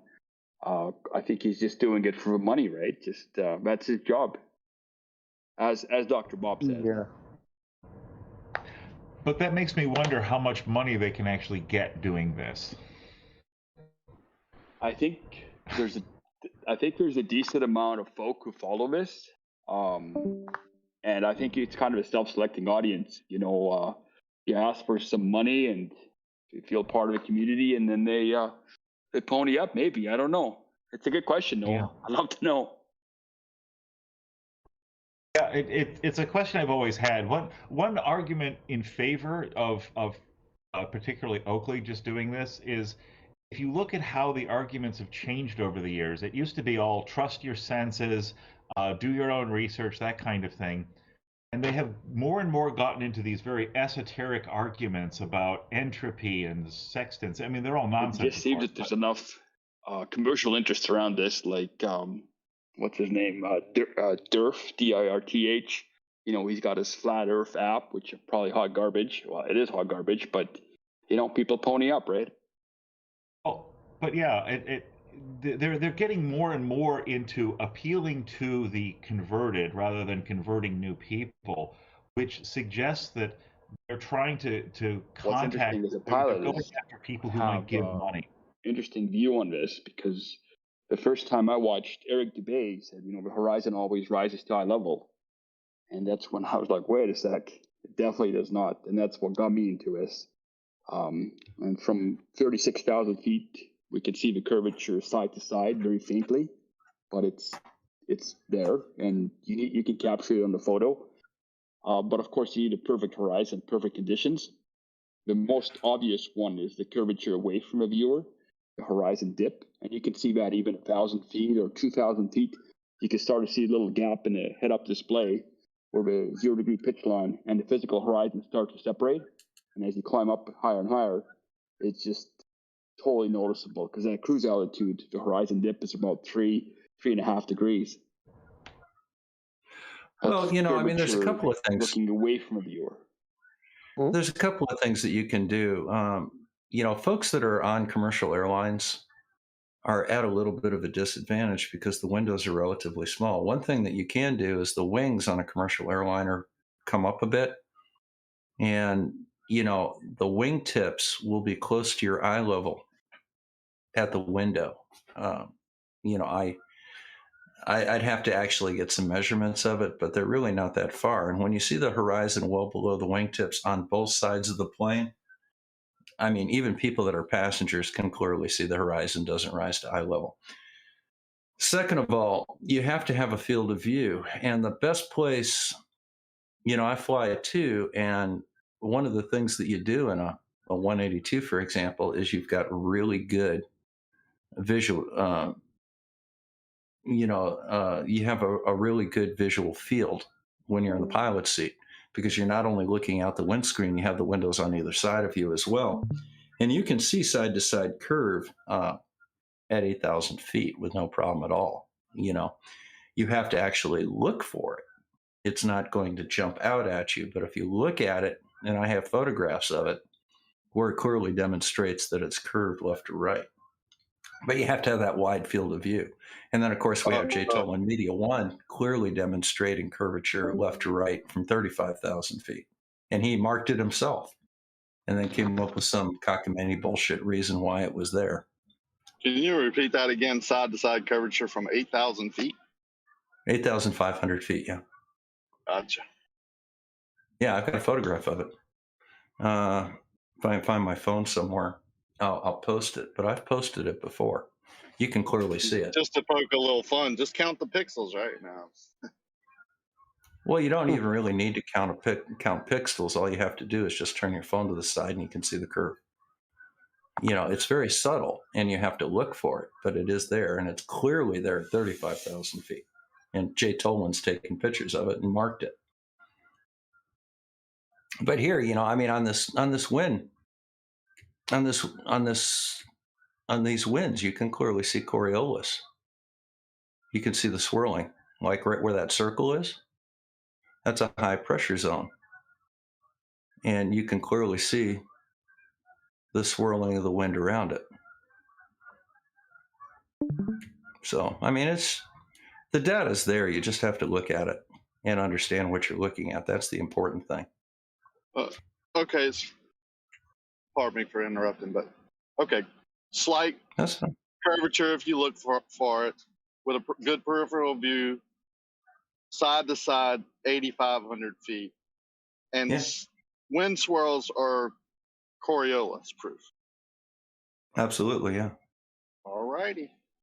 Yeah, and you can quote me on that. I know you're going to run back to all the little Flat Earth channels. I don't run anywhere. This is for my information. What they do with what you're saying right now is their business. I'm sure they're. Yeah, but you're definitely going to be, you're going to be talking about this on all the little Flat Earth channels, and that's fine. You can address me as such. Yep. Yeah. Thanks. So, you're welcome. I don't run back anywhere. Believe me, they're their own people. I don't record anything. I don't make videos. I use this for my own personal information. All right. Thanks, Bob. Well, then it'll stay with you, right? But of course it won't, will it? See, there's a nice one right there. Did you hear what? Hang on. Did you hear what I said? Yep. They're listening to you, Bob. Good. I'm hoping they would tell be. them anything. They're grown adults. Now look at this guy right here. That's north of the equator. See? There's the equator. That's a nice low pressure zone right there. Here's another one right here. Very distinct.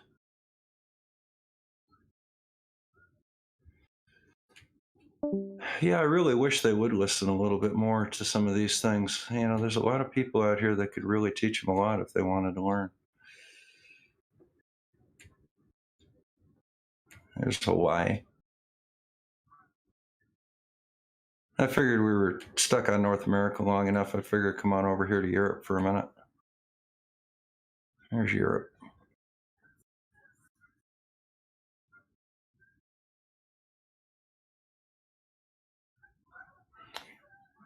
Yeah, give me a second. I'll see if I can get that picture for you.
Mic check.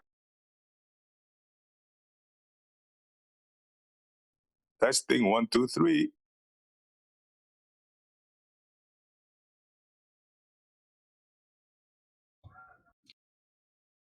Hey, Essie. Hey, Bob. I thought I was something wrong there. No, you're there. Hey, I just want to let you know I heard you on Bev's the other day. Yeah. I just thought you should know that I didn't appreciate that, and you can get the hell off my channel now. What did I do? You supported his doxing of me and played right along with their little mocking video with me on chicken heads and stuff.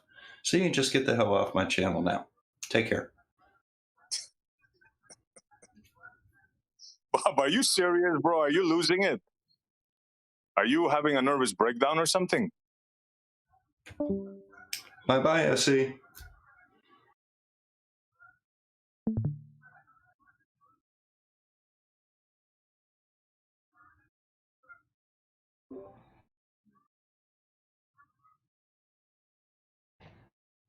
I will never understand why some people think stuff like that is acceptable. Well, you know, I mean, he comes over here and he's really nice, and then he's over there and he just plays right into the, you know, how funny it is that they doxed me and published my name and where I worked, and, you know, playing their little games with, you know, well, we're not going to publish his name, but we're going to tell you exactly how to find his name, you know, stuff like that. YouTube illegals dealing with them. I don't have time for that crap here. Yeah, absolutely. You know, but that sounds like his behavior brings up one of the main issues here, which is kind of groupthink, going around along with the crowd. You know, yep. So many of these people are just lost souls that are going along with what everybody else is doing. Well, Lee McIntyre, the guy that studied them and attended the Flat Earth International Convention in 2018, you know, the one where Logan Paul and all those guys in the Beyond the Curve documentary was done. Yeah. You know, he describes them as broken people that are looking for stability.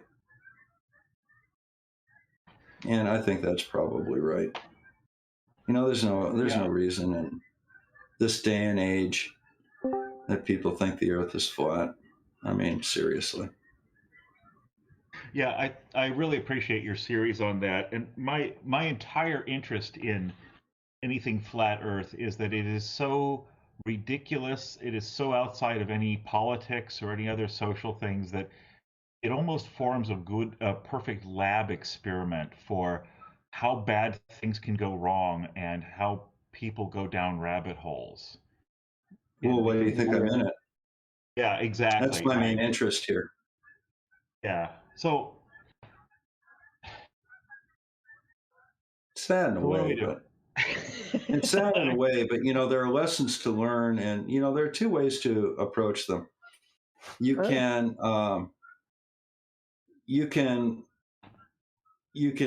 use a what do they call it? You can use an information strategy, or you can use a technique strategy. Information strategy means that you're looking at the knowledge deficit.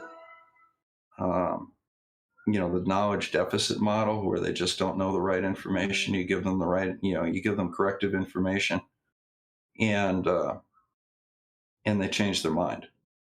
You know, that's the way normal people would do it. But a lot of the hardcore ones, they don't do it that way. What they do is you have to approach them with what's called technique. You have to approach them with a technique-based strategy. Yeah, which feels devious, I hope, at least to me. I don't know how you feel about it.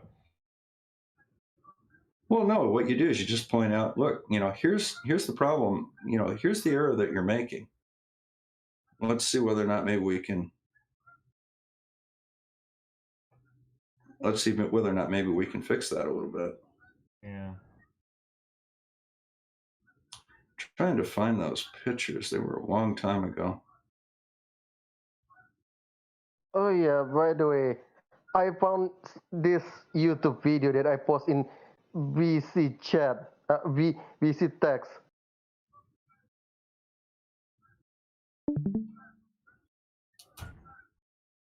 The video in VC text? Yeah, that. I know, Oh yeah, it's that one. amazing to me. Yeah, it's really amazing to me that you can pretty much see the curve in that transmission line. Well, you can exactly see the curve in that transmission line. It's no problem at all. Yeah, not pretty much. Exactly see it. Yeah, it's pretty easy. Right. No, I was just pointing out that you corrected him. Don't say pretty much. Be confident. Here it is. Definitely Earth curve in a picture. Here it is. I found that picture for you. All right. Picture of Earth curve from an airplane window. Yeah. Taken with a camera at 8,500 foot. Yes. Awesome. Can't wait. Yep. Now, one of the things that you have to understand is you need to understand a little bit about weather. and understand that clouds form at a certain height above the ground, at a fixed height above a ground in a local area. It's not so much above the ground, but a certain MSL. And what you do with this one right here is you have a look at that cloud base, because the horizon's kind of indistinct, but if you look at the cloud base, you'll see it actually curves. And that's the way you do it. So we'll go ahead and put that up. And there it is. Let me go make sure that that's maximized down below.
Give me a second. Let me load this in and see what I can find with this.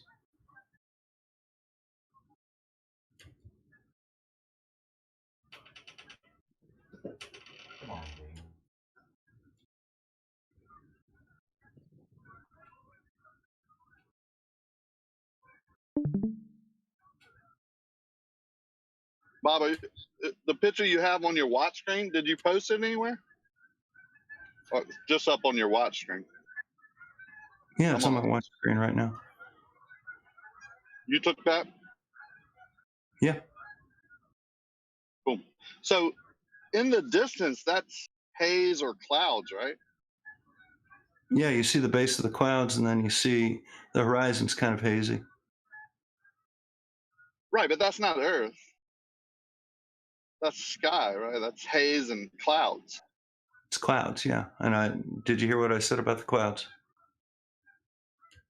Yeah, okay. So it's clouds that you see the curve now. What did I say about the clouds, Rikia? Well, you called them haze. I said something. The No, horizon? I didn't.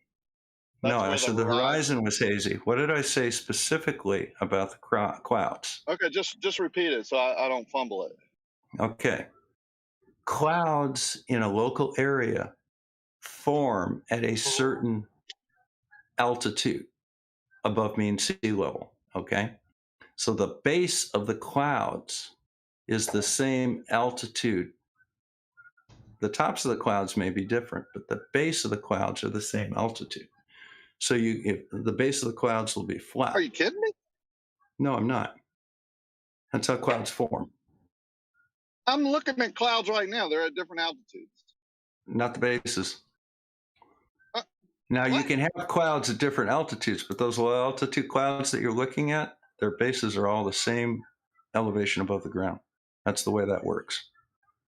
Yeah, and in the distance they would look all the same. They would merge together. The base of the clouds. Look at the base of the clouds. Yeah, the horizon, the optical effect you're seeing in the distance, made of the cloud and base. haze joining together. No, the base of the clouds. You can clearly see Yeah. the base of the clouds. Wow, man. All Yep. right. How far away is that, you think? No idea. No, you're 8,500 feet up. You should be able to calculate that, right? To the base of the clouds? No. They could be quite a ways away. Yeah, quite. Well, just give me a range. What do you think? Nope. And I mean, it's hundreds of miles, right? Nope. It's not hundreds of miles? Nope. Under 100? I'm not trying to pin you 100. down, but just, Yeah, it's I'm less just than 100 trying to, miles away. Down. so less than 100 miles. Yeah. No, I'll never hold him to that number. I mean, he's already said he doesn't know. How could I hold him to anything? All right. Yeah, but the base of the clouds are still curved, though, right?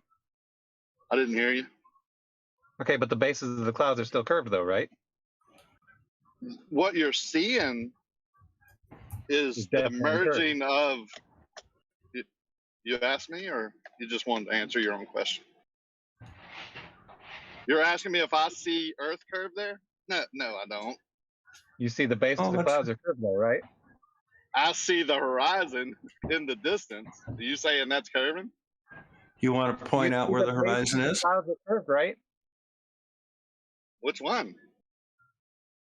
Where the land meets the haze, or where the haze meets the clouds, or where the clouds meets the haze, or the true horizon, which is much, much further and is obstructed by the haze? Which one? I mean, come on, man. All right, well, let's point it out for you. Let's take a You're moment. going to point out which one?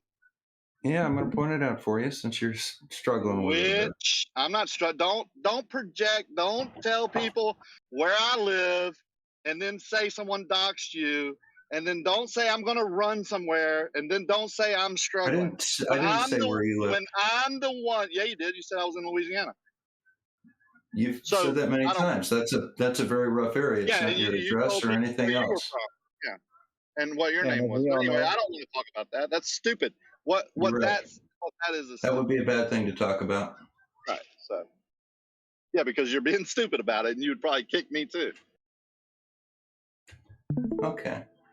So let's see. There you see Photoshop. Right? You still haven't answered my question. Which one are we going to locate in your picture from altitude? Which horizon are you going to locate? Hello.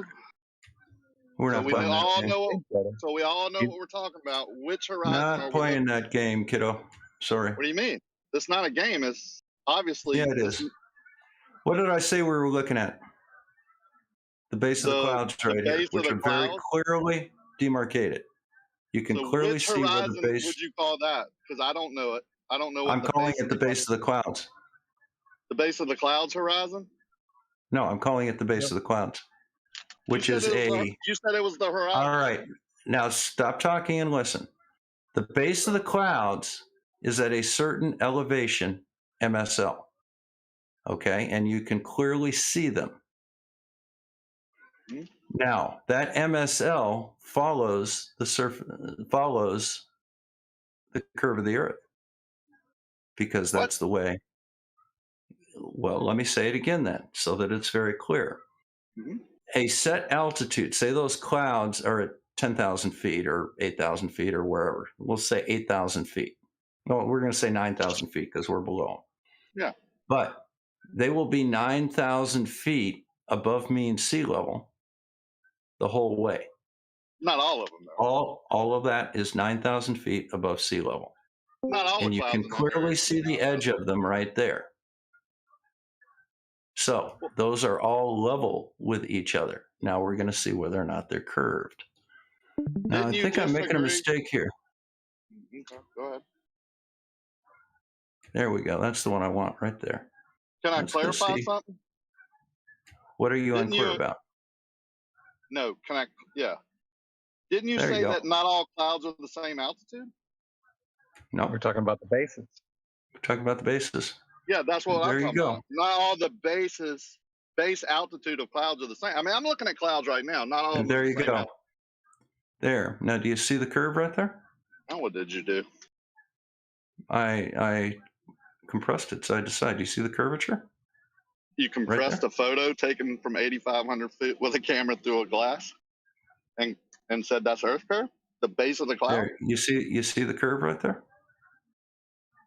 So now the base Can of you the see cloud. that curving? Can you see that curving? I can't really. I haven't zoomed in. I'm on my phone, but I'm assuming you're. Let me saying help it's you here curved. then. Let me help you then. Mm-hmm. All right.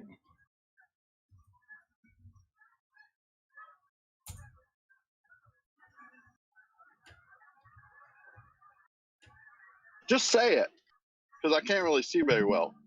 The base of the clouds in the distance that are above you.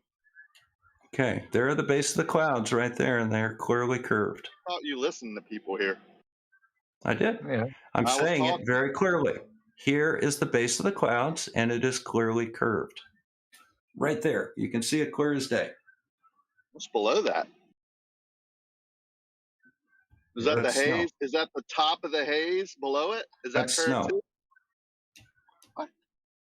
We're talking about the base of the clouds right here. They're curved. Yeah, go down about an inch in that picture with your cursor. In here? Right there. Yeah. What's that? That's the indistinct horizon of the Earth. That's the base what? of the clouds, which you can clearly see and is not indistinct. And it's Where's the clearly top curved. of the haze at? Who cares? Tell me why that's relevant. Can you not see the base of the clouds? Too, right? Can you see it? If the top of the haze is hitting Rakia, the can you base see the of top of the haze? I think I Can you see the top of the haze, Rakia? It's hard to distinguish in that picture that you compressed. Can you see the base of the clouds? Right here. I see the base of the clouds. Right here. I mean, you're telling me that's the base, but I don't know if that's the base. It looks like there's clouds below that. No, it doesn't. Well, it's the same color. It is not the same color. There's a very Well, on my clear. phone it is. Well, is it on anybody else's phone that My is phone not seems to- clearly? My Is that phone not seems to work clearly pretty well. a difference? Yeah, my phone Can you shows it pretty clearly well. see? Yeah, can you clearly see the base of the clouds? Yep. Is it Put your curved? cursor there again at the base. It's right there. In the middle, though. You got it You on want it in the middle? Right there. Hang on. Let me bring it up again. Yeah. Now go down about an inch again, and it's all the Down same. here? Don't go left or right. Go Right here? down. Yeah. Yeah. That's the same color on my phone. Well, you got a crappy phone then. Well, I got an iPhone. That's pretty good. That's clearly a different color here. Right there than where it you're. is here. Oh, what Those is are that? clearly different colors. And what There is is that? a very clear change right here. Mm-hmm. Base of the clouds. Okay. There you go. That's base of the clouds. Mhm. And What's it's curved. below it? The ground. That's ground right there. That's all ground. Yeah. Doesn't look like That's ground. snow and trees and. Oh, I see that now. This You're is going the- way down now. This is the strut of the air. This is the strut of the wing. Uh-huh. It's all right there. All right there. Here, I'll go ahead and since you're going to want that later on, let me go ahead and give you a. There you go. So I'm going to go ahead and post this in VC chat so you can grab it. Thanks. I like these. Doofus has a good one too. He's on top of the clouds. So he's using the top of the clouds as his Earth curve proof. What do you think about that? What kind of clouds are there? The big white fluffy ones in the distance. Okay, well, let's have a look at them. Well, Doofus So what posted kind of this in the clouds are chat. those? How, It's in your what would chat. you call the? I see what you're talking about. What would you characterize those clouds at? What kind of clouds are those? Big white fluffy ones. What's the name of them? I have no idea. Okay, well, when you understand that there are different types of clouds, and those clouds form at different altitudes, then we'll talk about it. Not the base of them though. The bases form at the same altitude if they're the same type of clouds in a local area. Yes. Why Are do there clouds different form? clouds in different local areas at the same time? Why do clouds form, Rakia? Do you know? Can you ask me my question?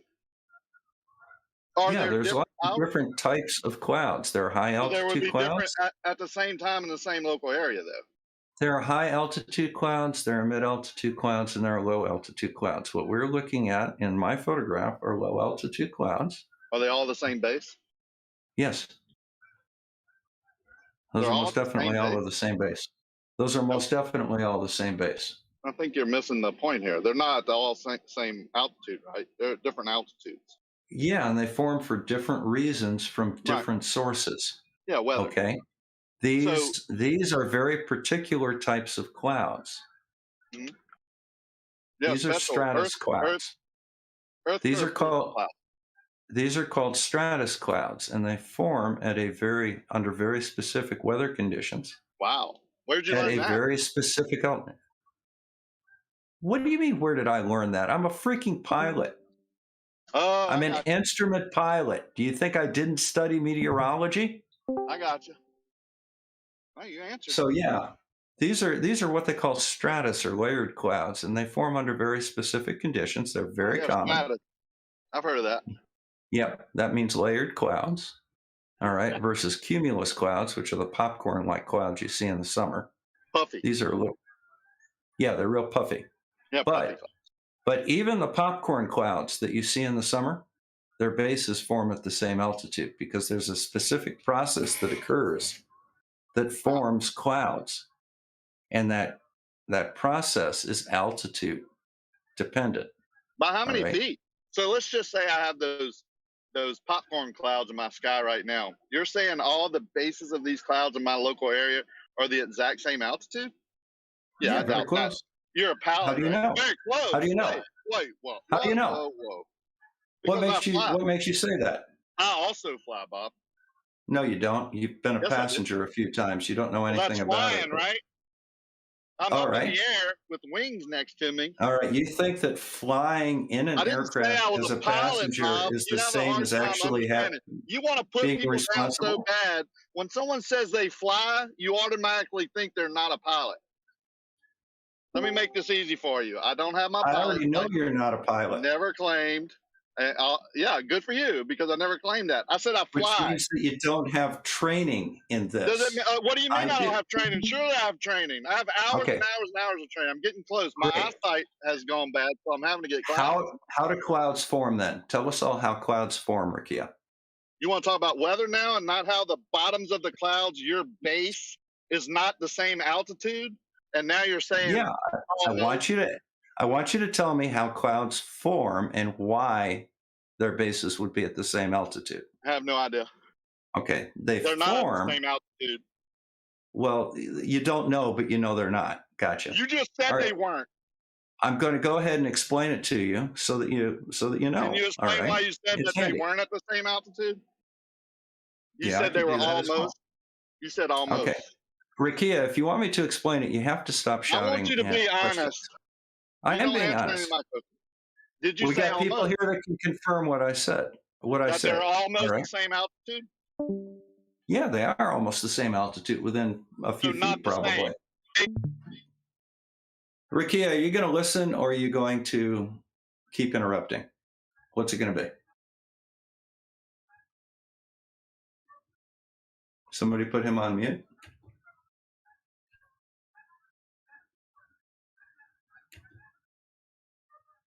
Okay, let's help him out a little bit. So, clouds form when they have water vapor in them. And there is a thing called a dew point. The dew point is the temperature at which the cloud will form. Okay? The dew point is different than the surface temperature of the Earth. So if you have what's called a dew point spread, say your dew point is 20 degrees Celsius, and the temperature at the surface of the Earth is 30 degrees Celsius. That means that you have to increase your altitude because the temperature goes down 2 degrees Celsius for every 1,000 feet. So you would have to increase your altitude to 5,000 feet, and at 5,000 feet, that cloud can form. So if you have a cloudy day under those conditions, the base of all the clouds will be approximately 5,000 feet. And that's simply the way that works. Now, there are other things that can form clouds. For example, ice crystals in the high atmosphere. Those are formed by a different mechanism. And that is why you get clouds of different altitudes. You get high, mid, and low altitude clouds. These are low altitude clouds, and this is the mechanism by which they form. And as a result of that, the cloud base is in a constant level relationship to the ground underneath it. And as they are level to the ground underneath it at the same altitude, you see that it curves as you look out over a significant field of view here. Did you get that, Rakia? Or did he take off? Well, I guess he'll have to get that. Out. I guess he'll have to get that on the replay. But does anybody have any questions about that? And do any of the pilots disagree with anything that I said?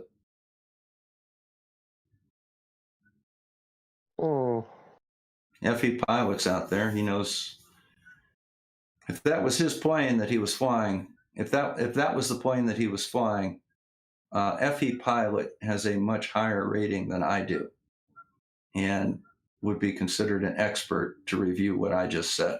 So did I say anything wrong, FE? Hey, Dr. Bob. You know what? I apologize for my timing. It's not good. I just came in, so I missed everything. Apologies. Bottom line is, okay. Give me half a second here. FE, bottom line, low altitude clouds, bases of the clouds form when the temperature of the air as you ascend hits the dew point of the clouds.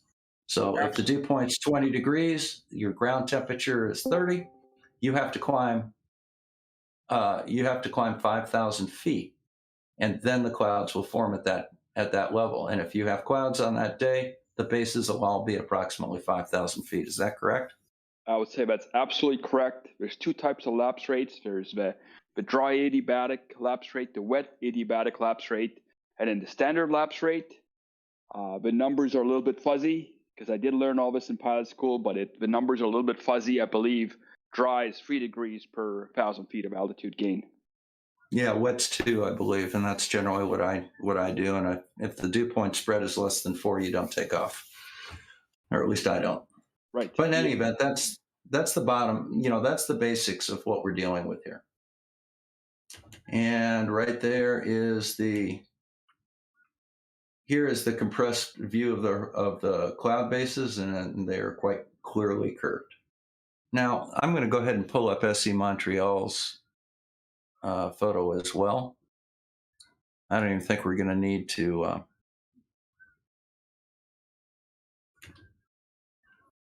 do anything significant with that, for the simple reason that he's got it right in his video. Actually, I've got errands to run, so somebody's got to. Somebody can find that. If he raises some crap about it, I'll just pull up J. Tolan Media One's photograph, and that'll clear it right up. But in any event, uncompressed, here's the photograph. One more time. So uncompressed, there's the photograph. Here are the base of the clouds. I don't know if you guys can see my cursor, but you can very clearly see the base of the clouds. You can see the haze. There's a lot of snow on the ground right now. It's a cold day. But here's the haze that you see at the border of the horizon right here. You don't have a really distinct horizon, but you do have a very distinct cloud base here. And these are stratus clouds. When you get this much moisture on the ground, it tends to get real hazy in the first 1,000 feet or so above the ground, and that kind of makes the horizon a little indistinct. That's how you can run into problems sometimes. But right here, you can very clearly see the base of the clouds. So I like your picture, and you compress that to verify the curvature, right? Yep. Yeah, I like it. Here, as a matter of fact, give me a second. Here is Here's the compressed view.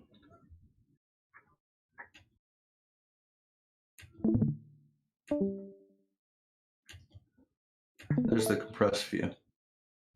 You can clearly see. You can clearly see the curvature of the base of the clouds right there. Yep. The other thing that you have.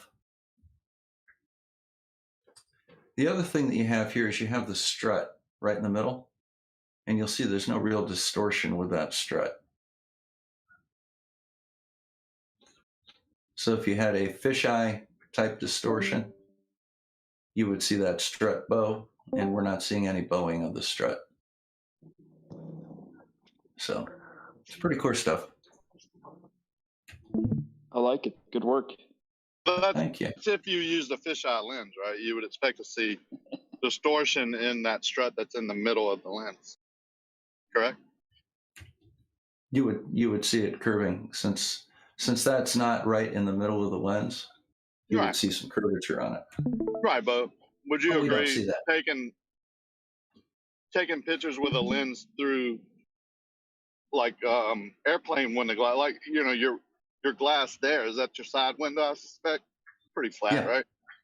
It is Like, flat. probably Yes. not that rounded, but it does have some convexity to it, right? Why? Well, does it? No. It doesn't have any. I None. mean, usually it puts some in for strength. No. It's an unpressurized airplane. It's an unpressurized airplane, kiddo. There's no bow of it. Good try, though. So it's flat glass. Yeah. Okay, so through flat glass and a lens, is the lens curved at all? It's a lens. Is it curved? Of course, there's curvature in the lens. Okay, is there any that doesn't- distortion due to that? Not much. Not you much. can't really Well, how tell. much? Well, okay, now we'll why go don't you go ahead and with measure it? Go ahead and measure it on that strut. Would it distort things closer to you more or things further away from you? I that don't know. Why particular don't you have it? Why don't you go don't know. look that up and get back with us and give us a report on that? I would suspect it doesn't distort the strut as much because it's closer. But if you put that strut, especially turn it horizontal, 100 miles or 50 miles away from you, and take a picture and then compress it, I would suspect that strut would appear to be curved a little bit, right? Wouldn't you agree? Due to the lens on it? No, I don't. Wow, really? No, I don't. So the lens does have a little curvature to it, and would add distortion. You would agree, right? I didn't say that. Does the lens curve? All lenses curve. That's So why yeah, they're that's lenses. a simple yes, right? All lenses curve because they're lenses. All right. And the That's more the way lens lenses would be work. curved, say you had an extremely curved lens, would it distort? No, I'm not. You're not playing the game. If you want to go ahead, no, I'm not going to play the game with you. I'm not going to Yeah, I play know your you little don't word like games. this question. You don't like me No, pointing out I don't play every word legit games. picture is not proof. It's not Earth curve. You know it, and you're being deceptive because you're smart enough to know these things.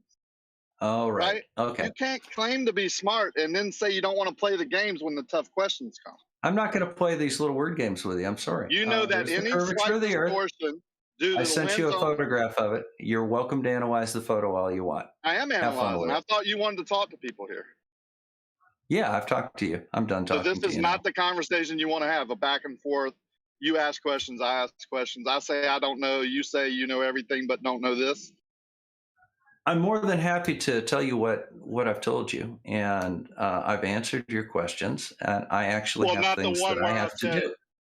the lens that you use, would it distort a horizontal line in the distance, let's say over 50 miles? It depends on where it would be and what kind of distortion that you have.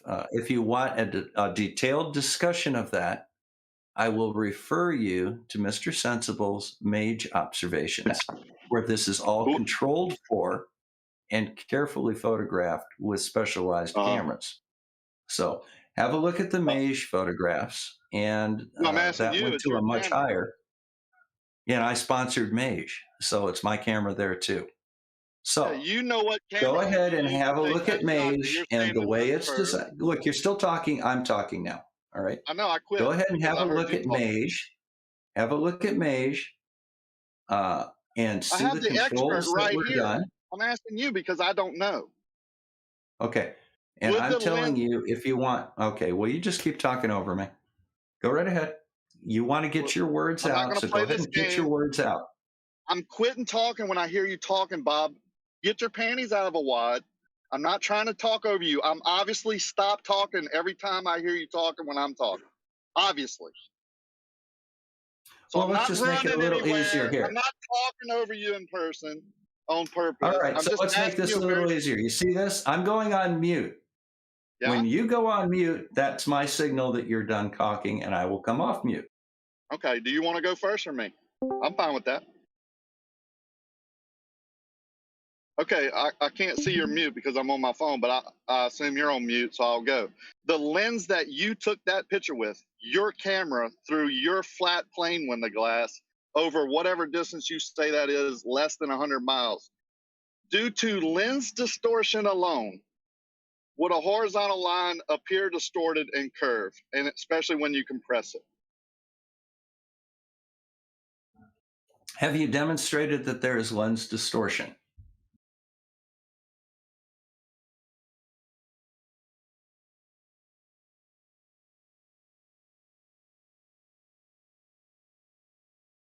Yes, I said I proved there was lens distortion by you saying every lens has lens distortion. So yes, it's been proven. What is the degree of lens distortion in that, and will it account for the curvature we see in the clouds? It's your lens. I'm asking you the question about your claim. Why do you want me to do something? My claim is that I took a picture of the base of the clouds, and the base of the clouds are curved. If you disagree with that because you feel that there is lens distortion, it is now up to you to demonstrate that there is lens distortion that would cause that. Off to you. Mm-hmm. And I can also ask a question to the person who took the picture. Do you think it could be lens distortion? My answer is no. So there's no lens distortion in that picture that would create a appearance of a curve in the distance. Of the base of the cloud that aren't No. equal elevation. No. So no lens distortion. Yes, I said I don't believe that there's any lens distortion that would cause that degree of curvature in the base of the clouds. If you disagree, No, you I are more agree. than welcome to try and fair. demonstrate that that's the case. Yeah, I know I am. I know what I can do. But I'm asking you, since it was your claim, some questions about it, because I am interested. Even why people would post this as a proof, because it really, I don't think anyone would agree if they're honest, but I forgot my question because I was laughing. So if the bottoms of the clouds that aren't at the same altitude, I mean, you have to agree with that. Now, on average, they might be like, certain clouds form at 10,000 feet and most of them are at within 9,500 and 10,500. I mean, you're a pilot, Bob. You know the clouds aren't exactly at the same elevation. Even the same cloud has parts that are lower than the other part. Like, the same cloud, not different clouds, separated. The same exact cloud. Right, Bob? You're not going to play You're a that bit game either? behind the VC text channel there, Rakia, because I have already posted several current METARs for various airports around the world, all of which I'm have their asking a clouds pilot a very say simple height pilot question. to the nearest 100 feet. Oh, so they're nearest within cloud. 100 feet. Actually, they're much less than that. If you look at the base of an individual cloud, I don't think it'll vary by as much as 100 feet. You don't? There may be some bumps and dents in it, but So due to not wind swirling. bumps and But dents. no, yeah, it's not going to change that much. It's going to be very Bumps and similar. dents. Why are you repeating what I just said? Well, now you're saying the base of the cloud is basically an average, right? And I would actually agree with that. But the bumps and dents could go Yeah, there's like little, more than there's 100 little. feet, right? No, they don't. What? No, they don't. They're much less than 100 feet. The variation in the base of the cloud is much less than 100 feet. Ooh. They're relatively flat unless you're dealing with a cumulus cloud, which is a rather turbulent cloud. These are stratus clouds, and their bases will average less within 100 feet of each other. I mean, forgive me, but how do you know there's stratus clouds from that far away? I mean, they just look like a. Because I studied it. I studied meteorology, and I have experience with clouds. I know something about clouds, and professional pilots also agree with my assessment of the clouds. No, I'm just saying by the picture alone. Like, did you go over there and fly through them? I mean, you have to get closer to know, just actually get a good value of what type of clouds they are, right? I mean, in that picture, No. they're just squished together. No. Oh. You can tell what they are 50, 100 miles away easily. It's FE Pilot here, and I would totally agree with Dr. Bob. Both the stratus clouds and everything he's saying makes perfect sense. Now, I don't know if you guys want to take a look at the horizon, but if you are interested, I have a very similar picture of a horizon, which I posted in the BC chat. Okay, but if the haze, do you agree that the haze is kind of where the horizon point is with the base of the clouds? I mean, we can move on from the base of clouds being equal elevation. I mean, it's. No, I don't. I don't think the haze has anything to do with the base of the So clouds. what's in between? Clear air. What color is that air? I don't see anything clear. It looks white, like hazy, and then clouds. No, it's clear. I got to look at this picture on a better monitor then, because you're obviously looking at a different picture than I am. Good afternoon, peoples. Hey, Brenda. Hey, are you a pilot, Brenda? Everybody no. else seems to be around here. You are now, Brenda, and you're taking over because I've got stuff to do. Brenda, have you ever flown? Thank you for stopping by. Have you ever flown? You've flown before, right? A very long time ago. It was when I was little, and they served peanuts. Fresh. They served cookies. No. Would you like to guess again? Yeah, I was trying to guess. They served roasted chicken breast with fresh asparagus. Oh, nice. That sounds You just remember lovely. the meal of your childhood flight? That's amazing. Great memory. It would have been like 1972, 73 or something like that. Yeah. You got to get back up in there. I was 3 years old. So, Brenda, if you told someone... Oh, I see Rocky has come here just to be pedantic and sarcastic. No, well, we've had a great conversation for the most part. Right. Yeah, right. Who's this? Balls Still out. trying to imply that it's possible baller. for the same part of the same view from the same camera to be not distorted at short distance, but badly distorted at long distance as well. Awesome. With no explanation of how, no examples of any cameras with this peculiar effect. Nothing. Excellent point. I think distance matters. No grasp on optics. So Rakia, do you have any good arguments for flat Earth? No, I don't think the Earth is flat. Oh, what is the shape of the Earth? Oh, shit. Hell if I know. I've been on very small pieces of it. It's hard to tell. That's the normal answer. Oh, it definitely has hills and valleys, but that's not what I was talking about. Go ahead, Earth.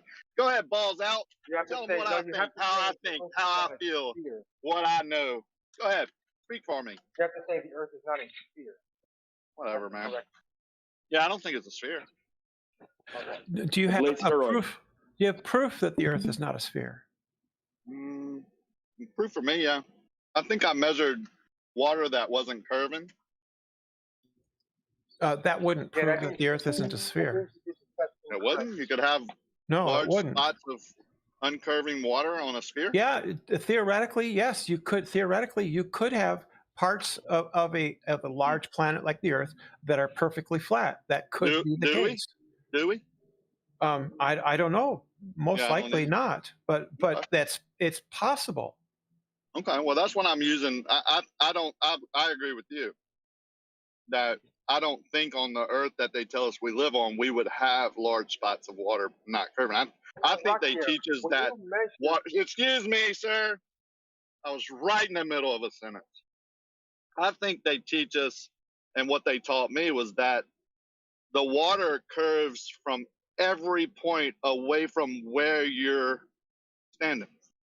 Yeah, but the good thing is, Rakia, in all directions. Yeah, the good thing is, Rakia, is that you don't have to go by what they teach you. You can find out I'm for not yourself. anymore. Yeah. You can find out for yourself. How would I do that, Brenda? How would I measure curved water? I'm dying to do it. I want to be the first one on my block to measure curved water. Well, I think that what you would do is just insert "How do I measure the curvature of the Earth" into Google. And Brenda, the last time, that guy's being rude excuse to you. me. Yeah, this Earth is so are life. you. So well, I'm trying to just tell him to let Brenda talk. So all you have to do, Rakia, is insert how do I measure the curvature of the Earth into Google. And the last time I did that, I got several different sites with different ways of measuring the curvature of the Earth. No, curved water. The same thing. It's the same thing. All right, well, go ahead. Tell me how to do it. No, what method do they teach you? Okay, I'll tell you how to do it. Is you open up a new tab, go to Google, and you No. How would I do it? What method? What tools would I need? You would need a computer and the ability I don't to have a spell out the computer. word. Yeah. You don't? Nope. So you can't search for Google. I can Google on my phone, but it's a lot less limited. Well, and your it phone, depends on what area you're in. Like if you're in Minnesota, it'll give you different results than if you're in, Texas. So your phone is a computer. Oh, okay. Yeah, so you can use your phone and you can search it, because me telling you isn't going to convince you. You have to do it yourself. No, we want to have a conversation here. We don't want to run off and. Well, this is a conversation, and I'm telling you. Well, this is you telling me to do something. This isn't me and you talking. Yes. Back and Because forth. you won't take anybody's word for it. You have to do it. Yes, I would. How do you know that? Because you said so. You said you don't want to if you take gave me what a other people method, tell you. If you gave me the method that you use to prove to yourself that water curves, I would go try it. Promise you. Look, let's see. See that? That's an auto level. Hear that? We're giving you these. That's a theodolite. I have them right here within arm's reach. Can I use one of them to measure curved water? Yes. How would I do it? I don't know how to use a theodolite. You don't know. Why are you talking to me about curved water when you don't know? I don't have to. You don't have to use a theodolite to measure the curvature of the Earth. Cool. I was just using that as an example of something I had to do it with. What would you use? What did you use? Are you trained? Are you trained in how to use a theodolite? Are you a surveyor? I'm not certified, but I am trained. I have a license. Yeah. Oh, well then you would know how to do it then. Yeah, you create a horizontal plane, and you measure the drop from there. That tells you. No, that's not what you would do. That's not what. It's not. How would you know? Are you a surveyor? What did Jesse Kozlowski do? How did he do it? Who's Jesse Kozlowski? You're in Flat Earth and you're pretending not to know who Jesse Kozlowski is. I don't even know if he's a real person, Brenda. So you're pretending you don't know who he is, and you're telling pretending. me I gotta go Google and I gotta go talk to Jesse Kozlowski about surveying. Yeah, so you're pretending to have never heard of that name. And No, that I'm person. telling you, you don't know anything about So you're anything, pretending. and You're trying just to insert pretending. yourself into a conversation you know nothing about. Right, so you're just pretending. Does anybody know how I would measure curved water? I would like to talk to that person here. This is I came to where the smart people are. The engineers, the astrophysicists, and what was that other guy's name? You didn't come here for anything else. Came here to be a pain in the ass. But No, I came here to ask the smart people questions. Hey, I was in the middle of a sentence. Excuse me, sir. I was in the middle of a sentence. I'm trying to talk here. Kid, do have some suggestions for how you could make measurements. Are you a surveyor? I'd like to talk to you. Are you an engineer? One of them would be a mountain range. Another one would be a very long beach. I need to talk to these engineers and astrophysicists and everything else Bob you said that don't. we're here. You need to shut the fuck up and listen to the engineers and astrophysicists and navigators. I'm asking who you are. Are you the navigator? Well, then you shouldn't be here. I want to talk to the person who is the expert on that subject. Oh, you want to talk over everybody is what you No, want to do. I want to Because talk you're over the Rakia, people you're who are not interested in pretending. learning anything. You're not interested in letting anyone explain anything to I'm you. fine with and you're talking not to you, sir. interested in Who are answering you? Any questions? This is why Which one of those are you? Are you the engineer? refuse to answer anyone's requests for an example of a camera that distorts the same part of the view more if the things in that part of view are farther away. Oh, you're the optics expert. Okay. If you would kindly shut your gormless, pointless, stupid little mouth, Godless. I could I actually believe in provide God, some Jesus suggestions Christ, for my how you could Savior, measure sir. curvature, which you Why'd you say really that about me? pretended to want. I'm asking what your qualifications are to be telling me this. I'm a nobody, right? Being 50 times smarter than you are is a Okay, I qualification. get it. That's why I'm here. I want to talk to smart people. Which one are you? Are you the engineer, optics expert, astrophysicist? Which one? We're all of it. No, specifically, which one are you? Yeah, we're all of it. Ask your question. No, that guy. You're not gonna get it. You don't like the answer no matter what, and it doesn't matter where it's coming from or who's telling you. You How will do not you're accept just, the why answer. y'all just keep saying that? You don't know that. No one's told me shit yet. It's because you interrupt and shout over everybody you Brent, try yeah, to yeah, tell that's all y'all anything. told me, that I've interrupted, I asked too many questions, and that I should go Exactly Google like you're stuff. doing now. You said you wanted someone to explain something. Every time anyone tries to explain anything to you, you start shouting over them. No, I just asked a simple question. If you have a question and you Yes, want to answers the you. I'm question, asking you a ask the question and then shut Jesus the Christ. fuck up and listen to the fucking Yeah, are you on a power answer, trip? you You just like telling people moron. to shut up? If you don't want the answer, it was all the courtesy of not asking the If question. I'm asking a question about a theodolite, I want to talk to someone who's at least looked through the crosshairs of a theodolite. Does that make sense to you, smart guy? Haven't you looked through the crosshairs of a Yes. Okay, Look, so you lots should of probably know how to measure. But if I have curvature. questions on if It's I've in every done it single wrong, manual, isn't it, I don't Rakia? talk to Brenda, who's never So looked do you through the deny? crosshairs of a theodolite. All right, Rocky, let me ask you a question. Do you deny what's in the manual when they talk Now about someone's curvature? asking me a question. Rakia, I got a question for you. If you Now look someone through else a is that. Is this called scattergunning? if you look through one, do you think if you have two of those instruments that you look through, if you have two of them, can you think of a way to measure a curve? If you have two of those,